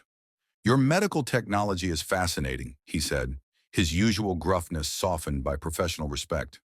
"The way you use energy to knit tissue, rather than welding metal, there might be applications for spark stabilization." "If we survive this, I'd love to collaborate," Crusher replied, sealing a punctured lung on a crewman who'd been caught in a decompression breach. "Right now, I just want to keep everyone alive long enough to see tomorrow." On the bridge, Data counted down. "Deflector beam charged in 10 seconds. 9, 8. Outside, Optimus Prime positioned himself directly in line with the cube's central power matrix. His ion blaster charged to maximum. Around him, every Autobot readied their most powerful weapons. Across the battlefield, Megatron did the same with his Decepticons, his fusion cannon humming with enough energy to level a small moon. 3, 2, 1, firing. The Enterprise's deflector dish erupted with a beam of concentrated Nadion particles that struck the Borg cube dead center. For a brief, glorious moment, The adaptive shields flickered, overloaded by the sheer concentrated power. And in that moment, every weapon in the combined fleet fired simultaneously. Photon torpedoes, quantum torpedoes, phaser arrays, fusion cannons, plasma rifles, null rays, energon blades thrown like javelins, particle beams. Every weapon, every warrior, every ounce of firepower focused on a single point in the cube's structure where Data's sensors had identified the power distribution node. The cube's shields failed. The weapons struck home, and the Borg vessel's power matrix destabilized catastrophically. The explosion was visible across 3-star systems, a sphere of destructive energy that consumed the cube from within, tearing apart the geometric perfection into expanding debris. Secondary explosions rippled across the structure as antimatter containment failed, as energon reserves ignited, as the collective's processing cores overloaded. On the Enterprise bridge, the crew watched in stunned silence as the threat that had nearly destroyed the Federation so many times before was reduced to scattered wreckage. Confirmed, Data reported quietly. The Borg cube has been destroyed. No intact sections remain. All collective signals have ceased. A cheer erupted from the bridge crew, exhausted, relieved, disbelieving. They had won, against the Borg. With casualties, yes, but they had won. In space, Autobots and Decepticons slowly disengaged from combat postures, their weapons powering down, their processors still struggling to accept that the battle was over. For a brief moment, there was only silence and the slow drift of debris. Then Optimus Prime's voice cut through the quiet. Autobots, begin search and rescue. There may be survivors from the hull breaches.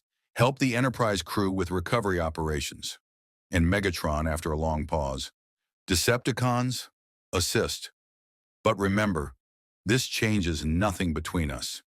Yet as Autobot and Decepticon warriors worked side by side to save Enterprise crew members trapped in damaged sections, as they pulled Borg drones off the hull and disabled them, as they coordinated rescue efforts with an efficiency born of shared purpose, everyone watching knew that something fundamental had shifted. They had fought together, and for 4 million years of war, that had been absolutely impossible. Perhaps, Picard thought as he watched Optimus Prime and Megatron coordinate recovery operations with barely concealed mutual respect, the Borg had given them something more valuable than they'd taken. They'd given the Transformers proof that cooperation was possible, even between ancient enemies. The question now was whether that proof would last beyond the immediate crisis. The aftermath of the Borg battle left the Enterprise in a state of controlled chaos. Repair teams worked around the clock to seal hull breaches, restore damaged systems, and tend to the wounded. In sickbay, Dr. Crusher moved between patients, human, Vulcan, Betazoid, and now, for the first time in her career, mechanical beings whose injuries required welding torches as often as dermal regenerators. But it was in the wreckage of the Borg cube, drifting in pieces across several thousand cubic kilometers of space, that the real discoveries were being made. "Captain, you need to see this," Geordi transmitted from a salvage team investigation. His voice carried a tension that immediately put Picard on alert. "On my way. Mr. Data, you're with me." They took a shuttle to the coordinates Geordi had provided, a section of the cube's interior that had somehow remained partially intact during the explosion. Optimus Prime and, surprisingly, Megatron had also been summoned, their massive forms already present when Picard and Data arrived. What they found in the chamber was nightmare made manifest. Rows upon rows of containment pods lined the walls, each one designed to hold a Cybertronian spark. Most were empty, their construction interrupted by the cube's destruction. But 3 were occupied, 3 glowing energy matrices suspended in stasis fields, torn from their bodies and imprisoned. "Cliff Jumper," Ratchet identified quietly, his medical scanners confirming what his spark already knew. And 2 others, Gears and Brawn. They were part of the scout team that engaged the cube's far side. "We thought they'd been destroyed." "Not destroyed," Megatron said, his voice carrying an edge that might have been respect or might have been fury. "Harvested. The Borg were building an army of spark-animated drones. If we hadn't destroyed this cube when we did." He didn't need to finish the thought. Data's tricorder readings were fascinating and horrifying in equal measure. The containment technology is highly sophisticated. The Borg adapted their standard organic assimilation chambers to hold extra-dimensional energy matrices in approximately 4.7 hours. Their adaptive capability is even more formidable than our records indicated. Can we recover them? Optimus asked, his voice tight with carefully controlled emotion. Can we restore these sparks to new bodies? Ratchet was already working, his tools interfacing with the Borg technology in ways that should have been impossible given the incompatibility of the systems.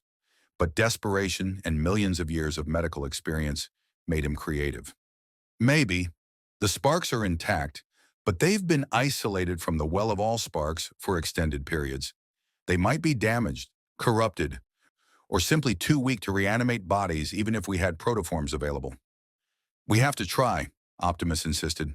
Agreed, Megatron added, and the unanimity was jarring. No Cybertronian deserves this fate, not even Autobots. The recovery operation took 6 hours of delicate work. Geordi and Ratchet collaborated to safely extract the sparks from their containment pods and transfer them to portable stasis chambers that the Enterprise had fabricated using specifications from both Federation and Cybertronian databases. It was crude, improvised technology, but it would keep the sparks stable until proper bodies could be constructed. But it was what they found deeper in the wreckage that changed everything. Data's scanning team discovered a partially intact Borg data node, a repository of the collective's knowledge and tactical assessments. Most of it was corrupted or destroyed, but Data managed to recover fragments, and what he found sent immediate alerts to Captain Picard. Captain, the Borg had been tracking both Autobot and Decepticon energy signatures for approximately 72 hours before their attack. This was not a random encounter. They detected the subspace rupture that brought the Transformers to our universe and dispatched this cube specifically to assimilate Cybertronian technology. Meaning? Picard asked, though he already suspected the answer. Meaning there may be other Borg cubes en route. The collective shares information instantaneously across the entire network. Before we destroyed this cube, it transmitted everything it had learned about Transformers back to the collective. Other cubes now know that Cybertronian sparks can be harvested and used to create superior drones. Optimus Prime's optics dimmed with the weight of that revelation. We've made your Federation a target. The Borg will send more cubes, not just to assimilate us, but to claim the technology and methods used in this battle. Every innovation, every tactic we employed, the collective knows it now. That was always a risk, Picard replied firmly. The Borg have targeted the Federation before. They will again. What matters is that we survived this encounter and learned valuable intelligence in the process. What intelligence? Megatron demanded. That the Borg are even more dangerous than we suspected? That was hardly worth the cost. Data brought up holographic displays showing the recovered data. Actually, we learned something quite valuable. The Borg Collective's processing architecture has a fundamental vulnerability when faced with truly individualized combat tactics.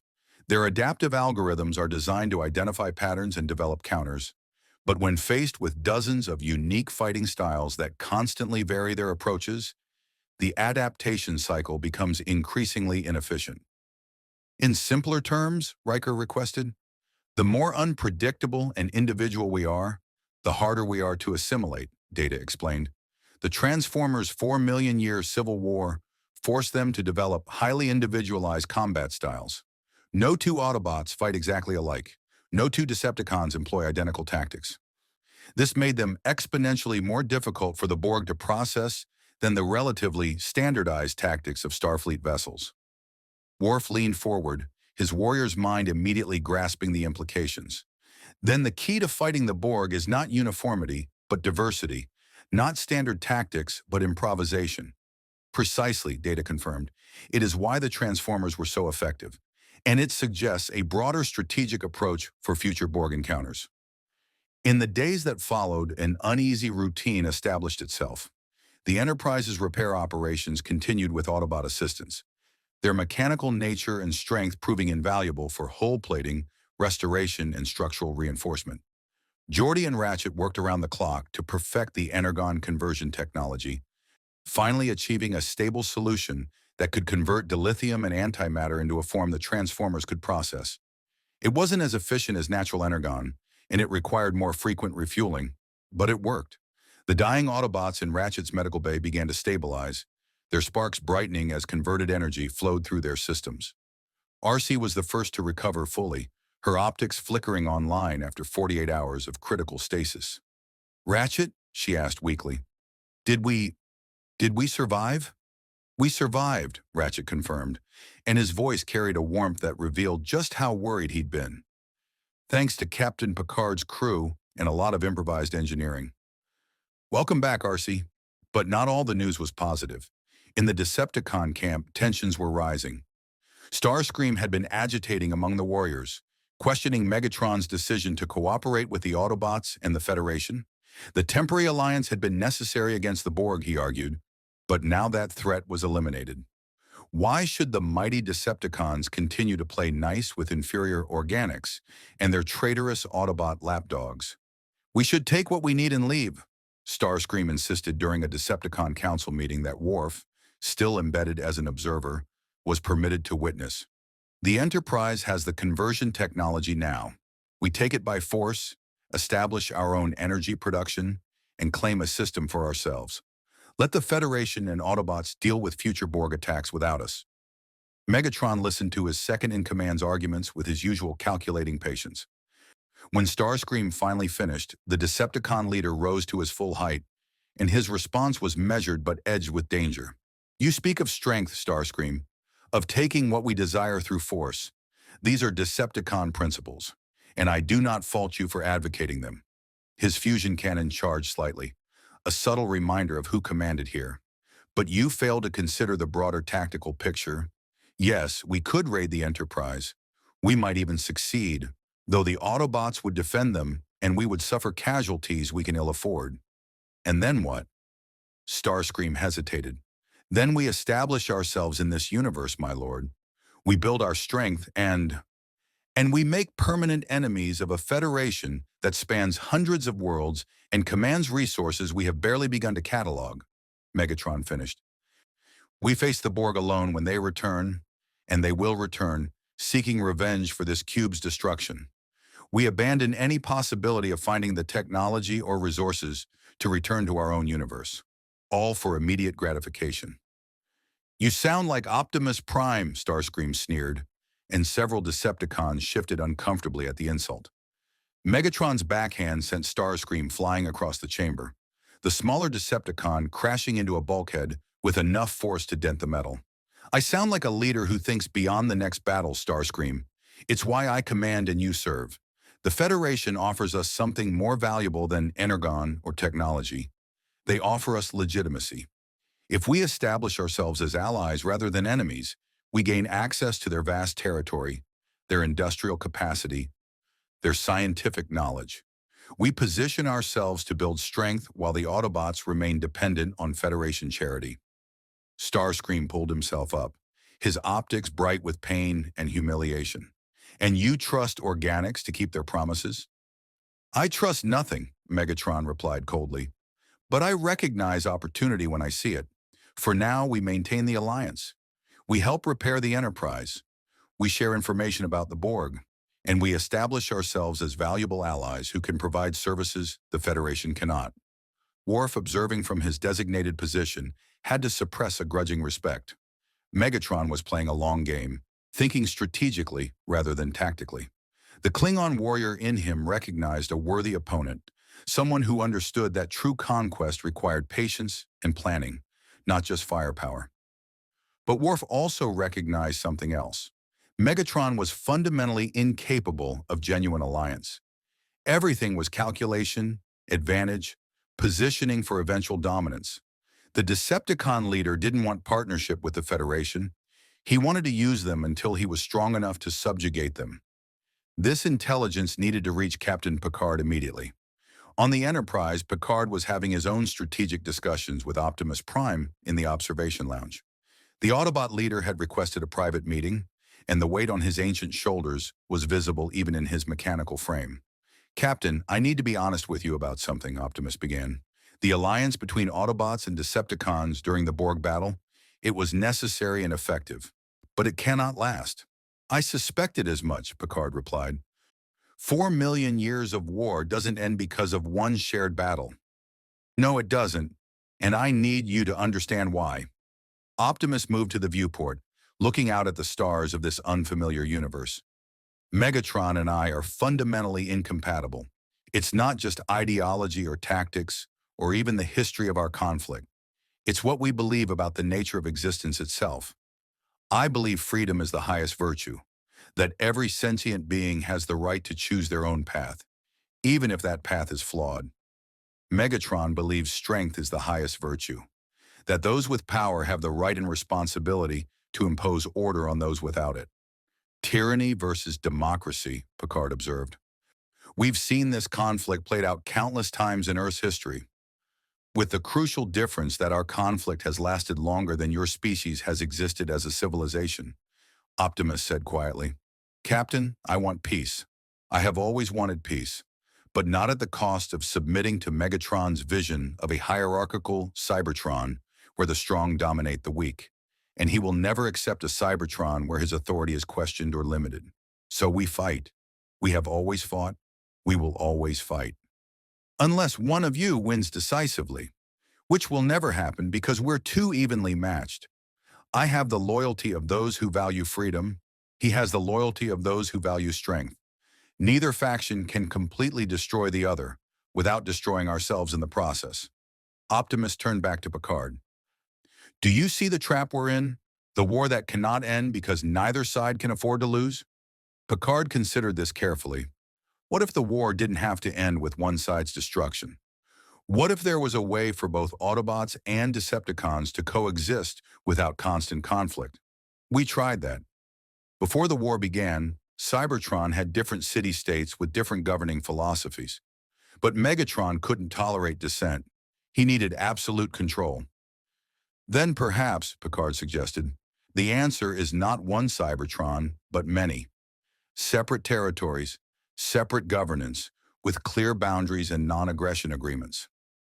Optimus's optics brightened with something that might have been hope. You're suggesting partition, formal separation into distinct nations.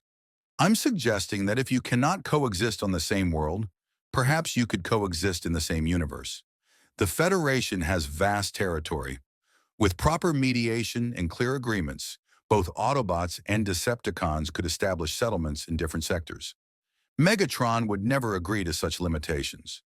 Then Megatron would be choosing to continue a war he cannot win against an opponent he cannot destroy while facing threats like the Borg that require cooperation to survive. Picard replied, sometimes the most strategic choice is accepting a stalemate. Their conversation was interrupted by an urgent communication from Worf. Captain, I have critical intelligence regarding Decepticon intentions. Request immediate secure channel.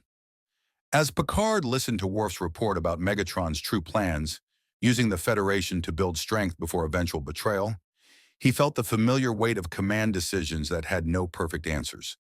The Autobots were genuine allies who shared Federation values. The Decepticons were useful partners who would betray them the moment it became advantageous. But refusing to work with the Decepticons might drive them to immediate aggression, while appearing to trust them gave Megatron time to prepare for eventual conquest. Optimus, Picard said after the transmission ended, I'm going to need your help with something delicate. And it involves trusting that your enemy might be just rational enough to accept a deal that serves everyone's interests. You want to offer Megatron something he'll value more than betrayal. Exactly. And I think I know what that is. But first, we need to have a very difficult conversation about what happens when 4 million years of war meets an infinite frontier of possibilities.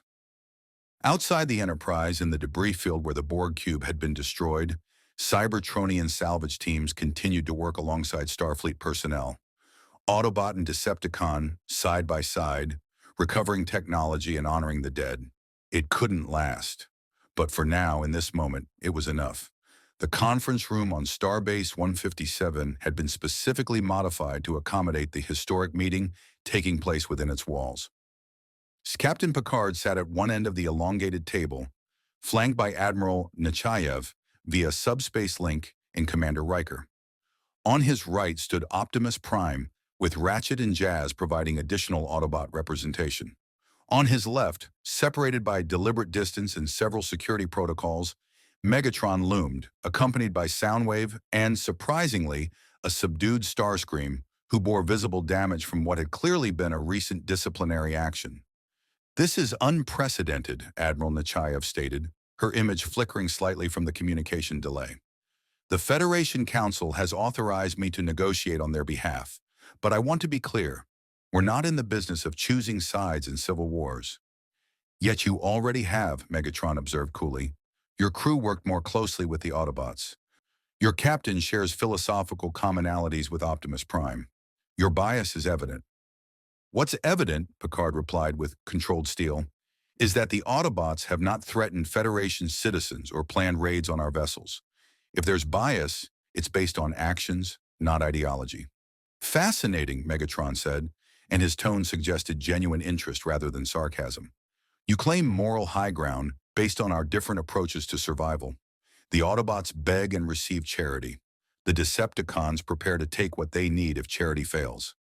You judge the latter more harshly because you have the luxury of abundant resources. But I wonder, Captain, if the Federation faced extinction and another power refused to help, would you not consider taking what you needed to survive?"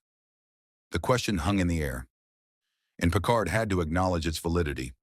Perhaps, but there's a difference between survival necessity and conquest philosophy. You didn't plan to raid the Enterprise because you were desperate.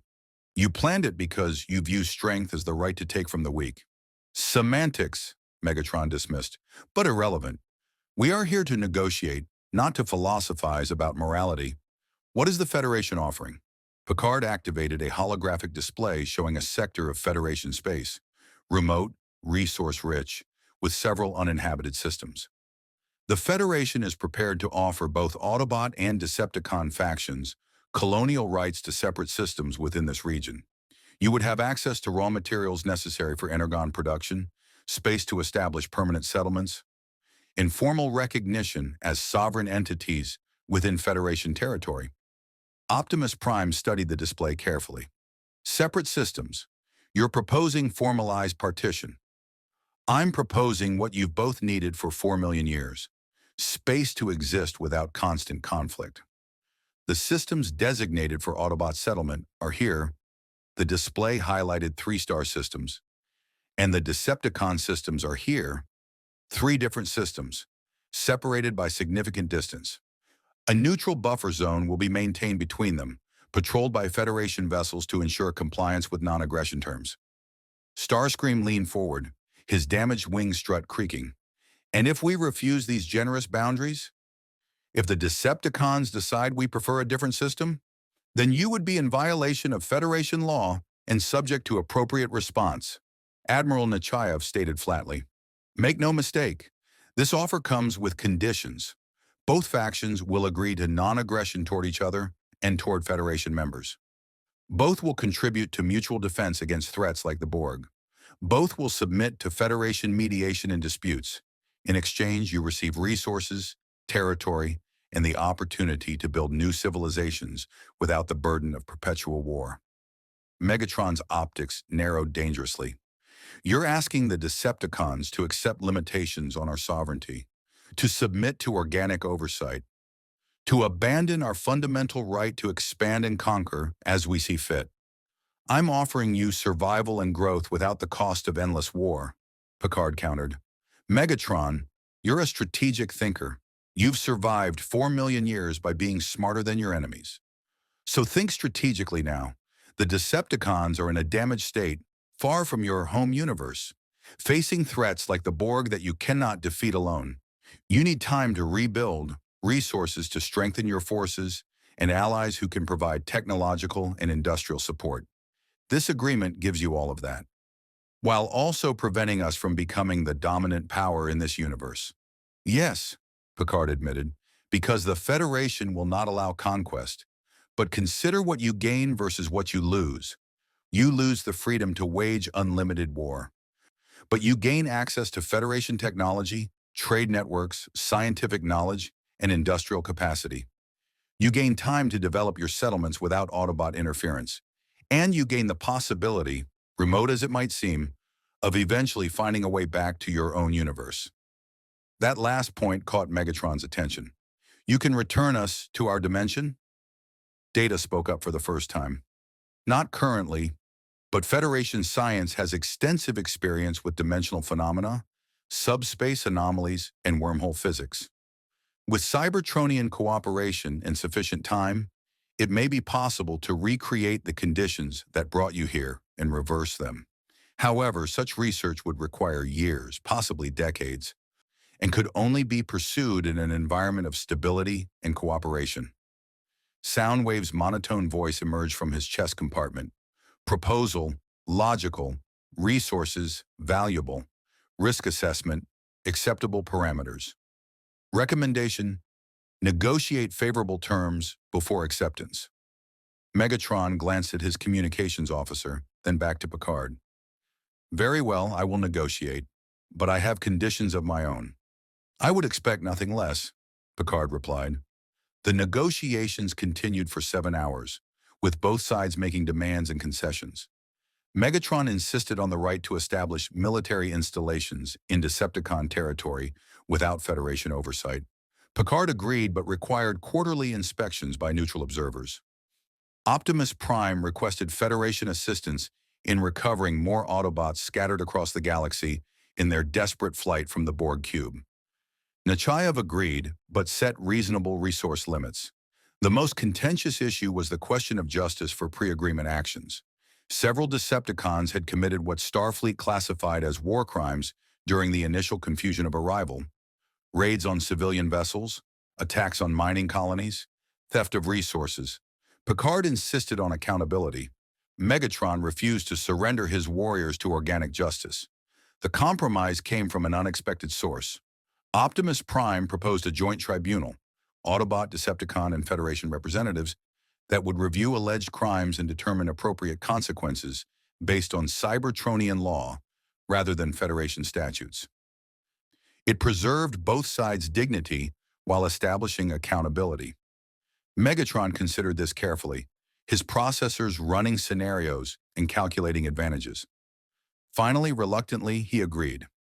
But any Decepticon sentenced by this tribunal serves their punishment in Decepticon territory, not Federation prisons. We govern our own. Acceptable, Picard agreed. The final sticking point was the most fundamental. What happened if one faction violated the agreement? Megatron wanted equal punishment for violations regardless of which side transgressed. Optimus Prime agreed, but insisted on clear definitions of what constituted violation. The buffer zone patrols became the enforcement mechanism, Federation vessels with both Autobot and Decepticon observers, ensuring transparency and mutual accountability. As the third dawn approached in the negotiation marathon, Admiral Nechayev called for a final vote. I need confirmation from all parties. Do the Autobots accept the terms of this agreement? Optimus Prime stood to his full height, and when he spoke, his voice carried the weariness of millions of years finally acknowledging the possibility of rest. The Autobots accept. We will honor these terms and work toward building a future where our descendants might know peace. This is not surrender. It is hope. Do the Decepticons accept the terms of this agreement? Megatron was silent for a long moment. Every optic in the room focused on him, waiting for the decision that would shape the future of two entire civilizations. His processors had calculated every angle, every advantage, every potential betrayal. And he had reached a conclusion that surprised even himself. The Decepticons accept, he said finally, not because we trust the Federation or the Autobots, but because we recognize strategic reality. This agreement serves our interests. For now. We will honor its terms. For now. And if circumstances change, he let the implication hang. Then we renegotiate, Picard finished firmly, like civilized beings, not through violence and conquest, but through diplomacy and mutual respect. That's what this agreement establishes, a framework for coexistence based on law rather than force. The treaty was formalized over the next 48 hours, with both factions sending representatives to Starbase 157 for the official signing ceremony. It was a subdued affair, no celebrations, no grand pronouncements, just the simple acknowledgement that after 4 million years of war, both sides were finally willing to try something different. The Federation designated the agreement the Cybertron Accords, and it established precedents that would influence first contact protocols for generations. Most significantly, it recognized mechanical life forms as fully sentient beings with rights and sovereignty equivalent to organic species, a philosophical shift that Data noted would have profound implications for artificial intelligence throughout the Federation. But it was in the private moments after the ceremony that the true significance became clear. Optimus Prime found himself alone with Megatron in an observation lounge, both looking out at the stars of this strange universe they now called home. For the first time in millions of years, they were not actively trying to kill each other. "This won't last," Megatron said quietly. "You know that, don't you? We are fundamentally incompatible. Eventually, circumstances will force us back to war." "Perhaps," Optimus replied. "Or perhaps we'll both realize that war was never about ideology or philosophy. Perhaps it was always about pride, yours and mine, and the inability to admit that we were both wrong." Megatron's optics flared. "I am not wrong. Strength is virtue. Power is right. The weak serve the strong, or they are swept aside. These are universal truths." "No," Optimus countered. "They are your truths, shaped by your experiences as a gladiator and a miner, someone who fought for survival in the pits and mines of Kaon. But they are not universal, and the fact that you're standing here, agreeing to peace terms with organics you could easily destroy, proves you know it too. I agreed because it serves my strategic interests. You agreed because you're tired, Megatron, as tired as I am. After 4 million years, even you must feel the weight of endless conflict. This agreement gives you something you've never had before: permission to rest without admitting defeat." For a moment, Megatron's fusion cannon charged, old instincts surging. But then he powered it down, and when he spoke, his voice carried something that might have been honest reflection. "When we were young, Orion Pax, I genuinely believed we could change Cybertron together. Build something better than the corruption and caste systems that enslaved our people. I believed you understood that vision." "I did understand it," Optimus said softly. "I still do. But I couldn't accept the methods you chose. Liberation through conquest is just new tyranny wearing different colors. And liberation through patience is just accepting injustice while calling it pragmatism. Perhaps we were both partially right and partially wrong. Perhaps that's why this war has lasted so long. Neither of us could completely defeat the other, because neither of us was completely correct."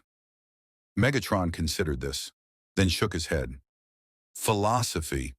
Always philosophy with you, Prime. But reality is simpler. I wanted power, you wanted to stop me from having it, and 4 million years later we're still locked in the same pattern. Until now, this agreement breaks the pattern. It gives us both the space to exist without destroying each other." "For now," Megatron repeated. "But I want you to understand something, Optimus. I am agreeing to this peace not because I've changed, but because I'm playing a longer game than you realize. One day when the Decepticons are strong enough, when we've learned everything the Federation can teach us, when we've built our forces to overwhelming superiority, this peace will end. And when it does, I will not hesitate." "I know," Optimus replied. "And when that day comes, if it comes, I will be ready. But until then, I'm going to hope that you surprise me, that you discover something in this universe worth more than conquest. Because despite everything, Megatron, I still remember the person you were before the war consumed you. And I still believe that person might exist somewhere beneath all this anger and ambition." "That person is dead," Megatron said flatly. "You killed him when you were chosen to bear the Matrix instead of me. No, you killed him yourself, the moment you decided that being denied power justified perpetual war." Optimus turned to leave, then paused. "But I hope I'm wrong. I hope that person is just buried, not dead. Because if peace is ever truly possible between us, it will require both of us to rediscover who we were before the war made us into who we are." Megatron watched his ancient enemy leave, and for the first time in millions of years, he allowed himself to feel something other than rage or ambition. It was small, quickly suppressed, but undeniably present. Doubt. What if Optimus Prime was right? What if this endless war had transformed him into something he never intended to become? What if conquest was no longer his goal but simply his habit, the only pattern he knew how to follow? But then the doubt passed, and Megatron's optics hardened with renewed conviction. No, he was not wrong. He would build the Decepticons into an empire, and one day he would prove to Optimus Prime, the Federation, and the entire universe that strength was the only truth that mattered. The peace would not last. It couldn't. He would make certain of it. But perhaps, just perhaps, he would give it a chance to survive longer than either of them expected. Because even Megatron, Lord of the Decepticons, Master of Conquest, was tired of fighting. And if this strange universe offered him the space to rest while still maintaining his pride, he would take it. For now. 6 months after the signing of the Cybertron Accords, the USS Enterprise returned to the designated Autobot settlement zone for a diplomatic check-in. What Captain Picard and his crew found exceeded even the most optimistic projections. The planet the Autobots had chosen, designated Epsilon Theta 4 in Federation stellar cartography, but rechristened New Icon by its inhabitants, had been transformed from a barren mineral-rich world into a functioning colony. Massive structures rose from the surface, their architecture a fusion of ancient Cybertronian aesthetics and new designs born from resource limitations and creative adaptation. Energon refineries processed local materials with assistance from Federation industrial replicators. A space elevator connected the surface to an orbital station where Autobot engineers worked alongside Starfleet Corps of Engineers personnel on joint research projects. "It's remarkable," Dr. Crusher observed from the Enterprise bridge as they approached orbit. "6 months ago, this was just rock and metal. Now it's a civilization." Data was monitoring the settlement's energy signatures and population distribution. Current Autobot population on New Icon, 473 individuals. Energy production is sufficient for current needs with projected capacity for expansion. Social cohesion indices suggest successful adaptation to permanent settlement status. By all measurable parameters, the Autobot colony is thriving. Optimus Prime's voice came through the communication channel, warm with genuine pleasure. "Enterprise, this is New Iacan Control. Permission to approach granted and welcome home. We've been looking forward to your visit." "Home," Riker repeated quietly. 6 months, and they already think of us as coming home." "That's something," Picard smiled slightly. "It's everything, number one. It means the Alliance is working." The away team that transported down to New Iacon's primary settlement found a community that had successfully merged Cybertronian culture with Federation principles. The central plaza featured a monument, a sculpture created jointly by Autobot artisans and Federation artists, depicting organic and mechanical hands clasped in alliance. Autobots moved through the streets with purpose and, more importantly, without the constant vigilance of warriors expecting attack at any moment. RC, now fully recovered from her near-fatal energon depletion, served as their guide, her enthusiasm infectious as she showed them the medical facilities she and Ratchet had designed. "We've made breakthroughs combining your biological medicine with our mechanical repair techniques. Ratchet thinks we might be able to develop treatments for conditions both our peoples face. Spark degradation diseases might respond to treatments derived from your cellular regeneration technology. And we're learning from your transformation mechanics," Geordi added, having accompanied the away team specifically to visit the research laboratories. "The programmable matter principles you use could revolutionize Federation technology. We're talking about ships that can reconfigure themselves for different missions, tools that adapt to user needs, construction that assembles itself. The applications are endless." But it was the school that most impressed Picard. Young Autobots, newly sparked individuals who had never known the war on Cybertron, learned alongside the children of Federation colonists who had begun settling in the neutral zones. The curriculum integrated both Cybertronian history and Federation culture, teaching the next generation about cooperation rather than conflict.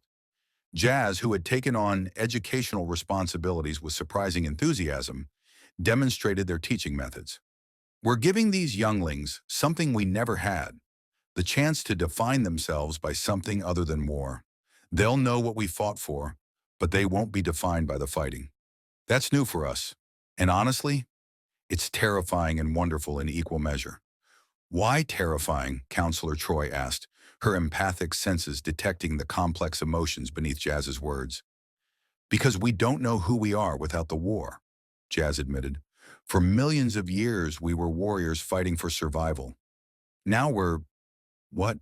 Colonists? Researchers? Teachers? We're having to invent new identities, new purposes. Some Autobots are thriving. Others are struggling with the transition. Optimus Prime joined them in the plaza, and Picard could see the changes in the Autobot leader. He stood straighter, his optics brighter. The weight he'd carried for so long visibly lightened. Not gone, it would never be completely gone, but manageable. Captain, walk with me, Optimus requested. There's something I want to show you. They traveled to the edge of the settlement, where a memorial garden had been constructed. Crystalline markers, each containing a fragment of Energon, stood in rows, each one bearing a name. Thousands of names. The Autobots who had fallen during the war, whose sparks had been extinguished and could never be recovered. We remember them, Optimus said quietly. Everyone. Not just as warriors, but as individuals. Arcee suggested we create this place, so that future generations would know the cost of the freedom they inherited, so they would understand why peace is worth preserving. Picard read some of the names, designations that meant nothing to him but clearly meant everything to Optimus. You've lost so many, more than I can bear to calculate, and each one was my responsibility, my failure. Optimus touched one of the markers gently. This was Prowl, my chief strategist, killed in a Decepticon ambush 300,000 years ago. This was Bluestreak, barely more than a youngling when Megatron destroyed a city. This was Wheeljack, brilliant inventor who died trying to save others when his laboratory was attacked. You remember them all? Everyone. Their names, their functions, their last words. The matrix of leadership holds their memories along with my own. I carry them with me always. Optimus's voice thickened with emotion that transcended the mechanical nature of his vocal processor. And I swore to them, to their memory and to those who still fight, that I would find a way to end this war. Not through victory, because I recognized long ago that total victory was impossible, but through some other means. Some way that honored their sacrifice without requiring infinite more sacrifices. The Accords, Picard realized. The Accord, Optimus confirmed. It's not perfect. It's not the complete peace I dreamed of when I was young. But it's real, and it's working, and my Autobots are building lives instead of just fighting to survive. That's something. That's enough. They stood in silence for a moment, surrounded by the memory of the fallen, before Picard asked the question that had been on his mind since the negotiations concluded. Do you think Megatron is honoring the agreement? Optimus's optics dimmed slightly. I think Megatron is doing exactly what Megatron always does, following the agreement as long as it serves his interests and preparing for the day when it doesn't. But yes, by the letter of the Accords, he's been compliant. The Decepticons have established their settlements, maintained the buffer zones, and even contributed to mutual defense patrols as required. We've been monitoring their development, Picard admitted. The Decepticon colonies are concerning. Heavily militarized, authoritarian governance, minimal cultural exchange with the Federation, but technically within the bounds of the agreement. That's Megatron. He'll never accept true cooperation, only strategic partnership. But as long as the strategic partnership serves his purposes, he'll maintain it. Optimus looked toward the stars where, hundreds of light years away, Megatron was building his own vision of Cybertronian civilization. I don't trust him. I never will. But I don't have to trust him for this to work. I just have to trust that his self-interest aligns with peace more than it aligns with war. For now. Data's communicator chirped with an incoming message. Captain, we're receiving a priority transmission from Starfleet Command. Admiral Nechayev wishes to speak with you immediately. She says it concerns the Borg. The briefing that followed sent ripples of concern through both the Enterprise crew and the Autobot leadership. Starfleet long-range sensors had detected multiple Borg cubes converging on the edge of Federation space. 7 vessels, all equipped with enhanced tactical capabilities and what appeared to be improved adaptive shielding based on data recovered from the cube the Enterprise had destroyed. "They're coming for the Transformers," Admiral Nechayev stated bluntly via subspace. "Our intelligence suggests the collective has made Cybertronian technology acquisition a priority. They're willing to commit significant resources to achieve it." 7 cubes, Riker said grimly. "Even with both Autobot and Decepticon support, those aren't favorable odds." Optimus Prime's tactical processors were already running scenarios. "We need to coordinate with Megatron immediately. Whatever our differences, the Decepticons are equally threatened by this assault, and we'll need every weapon, every warrior, every tactical advantage we can muster." The emergency summit was convened on neutral ground, a Federation starbase positioned exactly between Autobot and Decepticon territories. Megatron arrived with his usual entourage, his manner as arrogant as ever, but Picard noticed something different in the Decepticon leader's optics. Not fear. Megatron was incapable of genuine fear, but calculation of an unusually intense variety. 7 cubes, Megatron observed, studying the tactical displays. "The collective is committing nearly a quarter of their known active forces to this sector. They want us very badly." "They want your technology," Data corrected. "Specifically, they want to perfect the spark harvesting techniques they began developing before we destroyed their first cube. If they succeed, they could create an entire army of spark-powered drones with capabilities that exceed both Borg and Cybertronian standards." "Then we ensure they don't succeed," Optimus said firmly. "We deploy a coordinated defense using everything we learned from the first engagement. Maximize unpredictability, rotate tactics constantly, prevent their adaptive algorithms from finding patterns." "That worked with 1 cube," Starscream interjected. "Against 7, they'll simply overwhelm us through numerical superiority while their adaptive systems share data in real time. We'll run out of variations before they run out of ships." The room fell silent as everyone absorbed the implications. They were facing a threat that could potentially destroy both Autobot and Decepticon civilizations, assimilate their technology, and create a new form of Borg drone that would make the collective exponentially more dangerous. It was Geordi who proposed the solution that would change everything. "What if we don't fight them in space?" he suggested. "What if we lure them into a trap where we control every variable?" "Explain," Picard requested. "The Borg want Transformers. So we give them what they want. We create a false settlement on an uninhabited planet, populate it with enough energy signatures to suggest a significant Cybertronian presence, and wait for them to deploy ground forces to assimilate the population. Then we spring the trap." "Using what as bait?" Megatron demanded. "You're suggesting we risk actual Transformers to sell this deception." "No," Data interjected, his positronic brain already extrapolating Geordi's plan. "We use holographic decoys enhanced with actual Cybertronian energy signatures. We've been studying your transformation mechanics and spark emissions for months. We can create convincing facsimiles that will draw the Borg into a prepared kill zone." Optimus Prime leaned forward, his tactical mind engaging with the concept. "A planet-based defense gives us terrain advantages the Borg don't typically encounter. We could prepare ambush points, create choke points, force them to fight on our terms, rather than in open space where their numbers matter most. And while they're committed to the ground assault," Riker added, warming to the strategy, "we hit the cubes in orbit with everything we have. Divide their forces, make them choose between ground operations and space defense." Megatron studied the plan from every angle, his processors analyzing variables and calculating odds. Finally, slowly, he nodded. "It could work. The Borg's arrogance is their vulnerability. They believe assimilation is inevitable, so they commit fully to acquisition operations. If we exploit that assumption, we might destroy multiple cubes before they adapt their approach." "Then we're agreed?" Picard asked, looking between Optimus Prime and Megatron. "Agreed," they said simultaneously, and for once there was no hesitation in their unified response.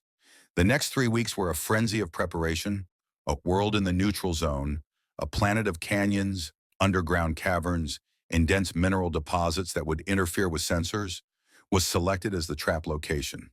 Holographic generators were positioned throughout the largest canyon system, projecting images of Autobots and Decepticons building a settlement. Actual Cybertronian warriors were positioned in hidden locations, ready to spring the ambush when the Borg deployed their drones. Starfleet vessels assembled in the system's outer reaches, cloaked and waiting. The Enterprise would be the visible presence, appearing to defend the settlement, drawing the Borg into committing their forces.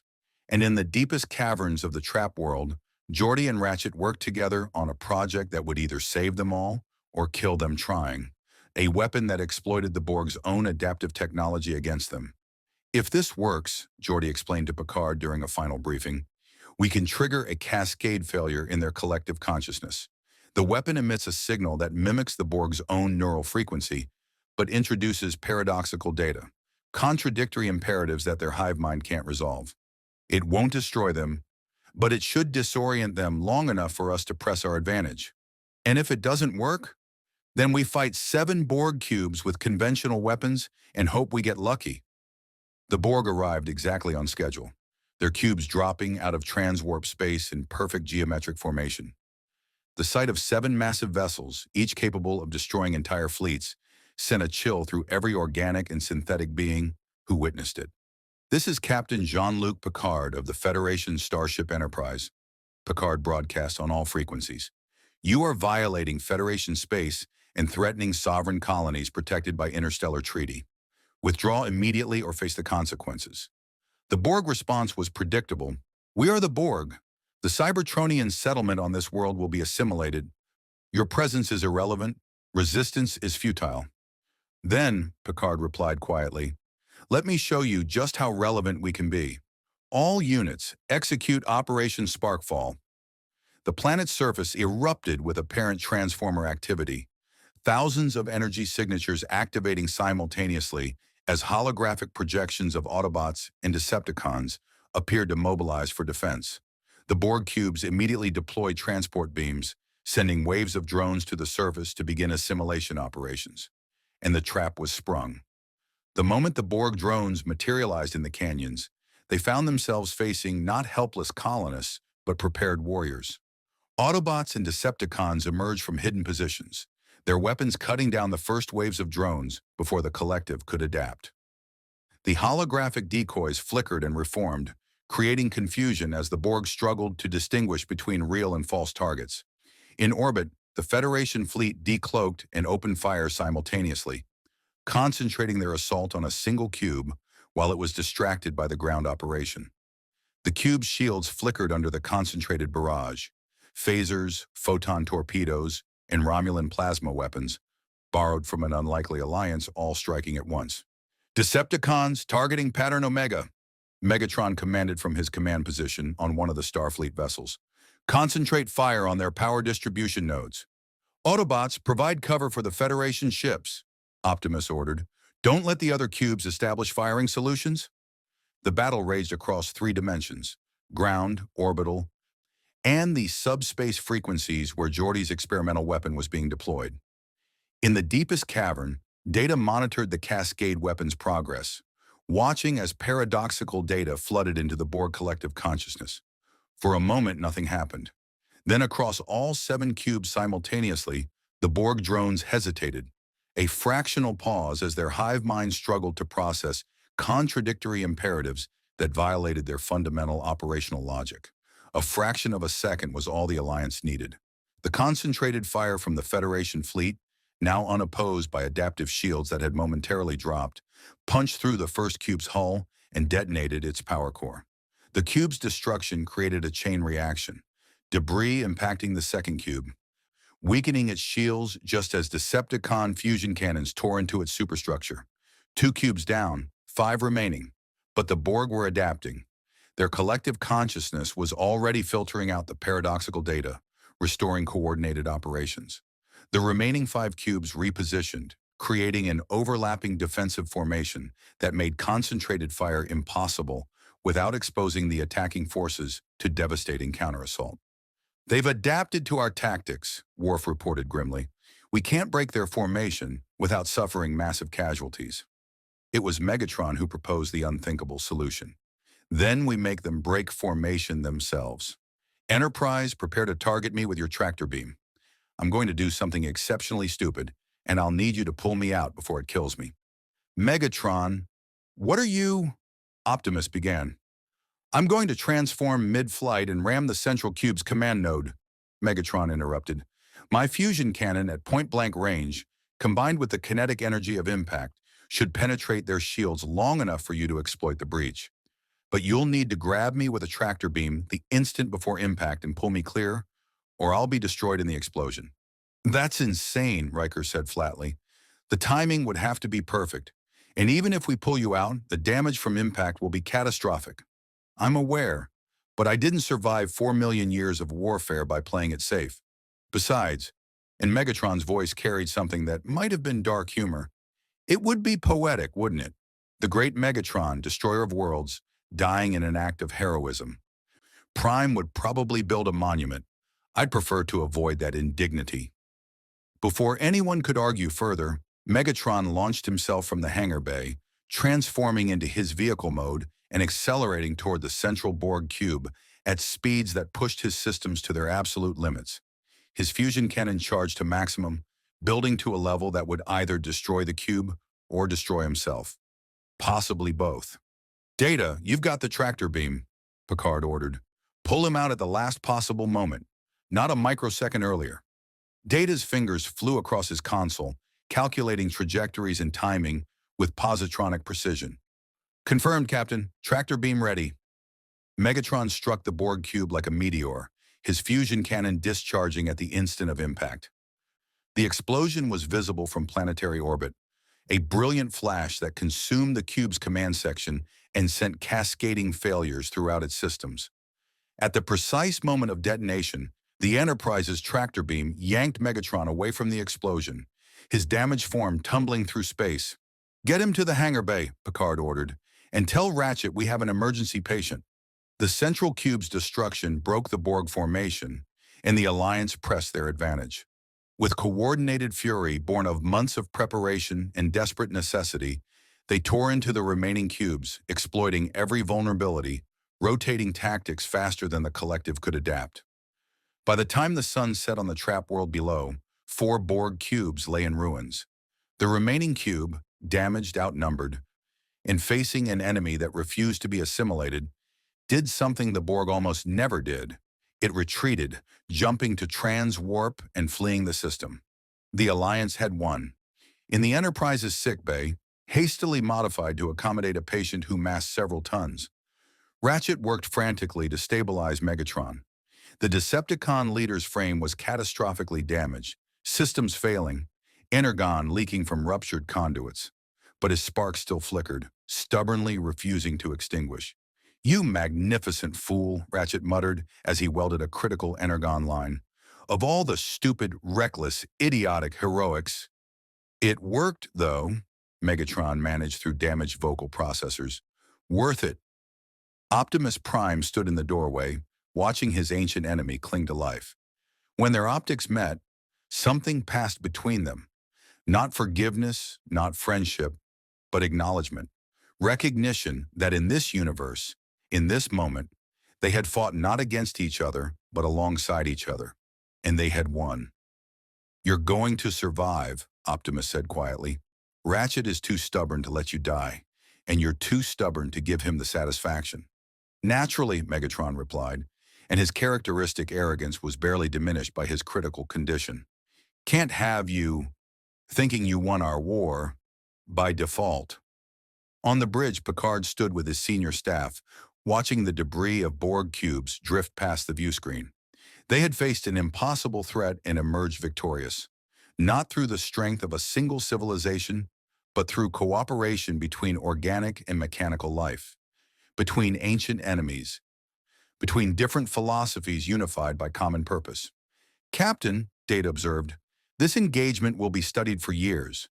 The tactical innovations, the cooperation between hostile factions, the successful defense against overwhelming Borg forces, it represents a paradigm shift in how the Federation approaches existential threats. It represents something more than tactics, Mr. Data. Picard replied. It represents the fundamental truth that we're stronger together than apart, that even the bitterest enemies can find common ground when facing a threat to everything they value. That's the real victory here, not destroying Borg cubes, but proving cooperation is possible. 3 months later, the Enterprise attended a ceremony on New Icon. The Autobots had constructed a new monument in their memorial garden, a crystalline sculpture depicting organic and mechanical figures standing together against darkness. Beneath it, an inscription in both Federation and Standard and Cybertronian glyphs. To those who prove that unity is stronger than division, cooperation more powerful than conflict, and hope more resilient than despair. In memory of the Battle of Spark Fall, where old enemies became unlikely allies, an impossible victory became reality. At the dedication ceremony, both Optimus Prime and Megatron, fully repaired and as imposing as ever, stood together, not as friends, not as brothers, but as leaders who had discovered that perhaps, just perhaps, there were some threats worth cooperating to face. This doesn't change anything between us, Megatron said quietly as the ceremony concluded. I know, Optimus replied. One day circumstances may force us back to war, but today is not that day, and perhaps tomorrow won't be either. And if we can string enough todays and tomorrows together, maybe we'll discover that war isn't inevitable after all. Sentiment, Megatron scoffed. But he didn't leave. He stood beside his ancient enemy, watching as Autobots and Decepticons and humans mingled in the crowd, celebrating a victory that belonged to all of them. And in that moment, anything seemed possible. The Transformers' arrival in the Star Trek universe had been an accident, a subspace rupture that tore them from their home dimension and stranded them in an unfamiliar reality. They had come as refugees, desperate and dying, locked in a civil war that had consumed millions of years and countless lives. What they found was a civilization built on principles they had forgotten: cooperation, diplomacy, the belief that sentient beings of any form deserved dignity and rights. The Federation had offered them not just survival, but the possibility of genuine peace, a commodity more valuable than energon, more precious than any technology. The path forward remained uncertain. The Borg would return, seeking revenge and acquisition. The uneasy peace between Autobots and Decepticons would be tested by time and circumstance. Megatron's ambitions hadn't been extinguished, merely postponed. And somewhere in the vast expanse of the galaxy, other threats awaited, challenges that would require everything the Alliance could muster. But for the first time in 4 million years, the Transformers had something they'd almost forgotten existed: hope. Hope that war wasn't eternal. Hope that enemies could become allies. Hope that mechanical and organic life could build something better together than either could alone. The Enterprise would continue its mission of exploration, but it would do so knowing that the galaxy held wonders more profound than strange new worlds and new civilizations. It held the possibility of transformation, not just physical reconfiguration, but fundamental change in how beings related to one another. And perhaps that was the real what if being answered. Not what if Transformers entered Star Trek, but what if even the bitterest enemies discovered that cooperation offered more than conflict ever could? The answer, written in the alliance between Autobots, Decepticons, and the Federation, suggested that the impossible might just be waiting to become reality. One day at a time, one unlikely friendship at a time, one shared victory at a time, till all are one across the final frontier.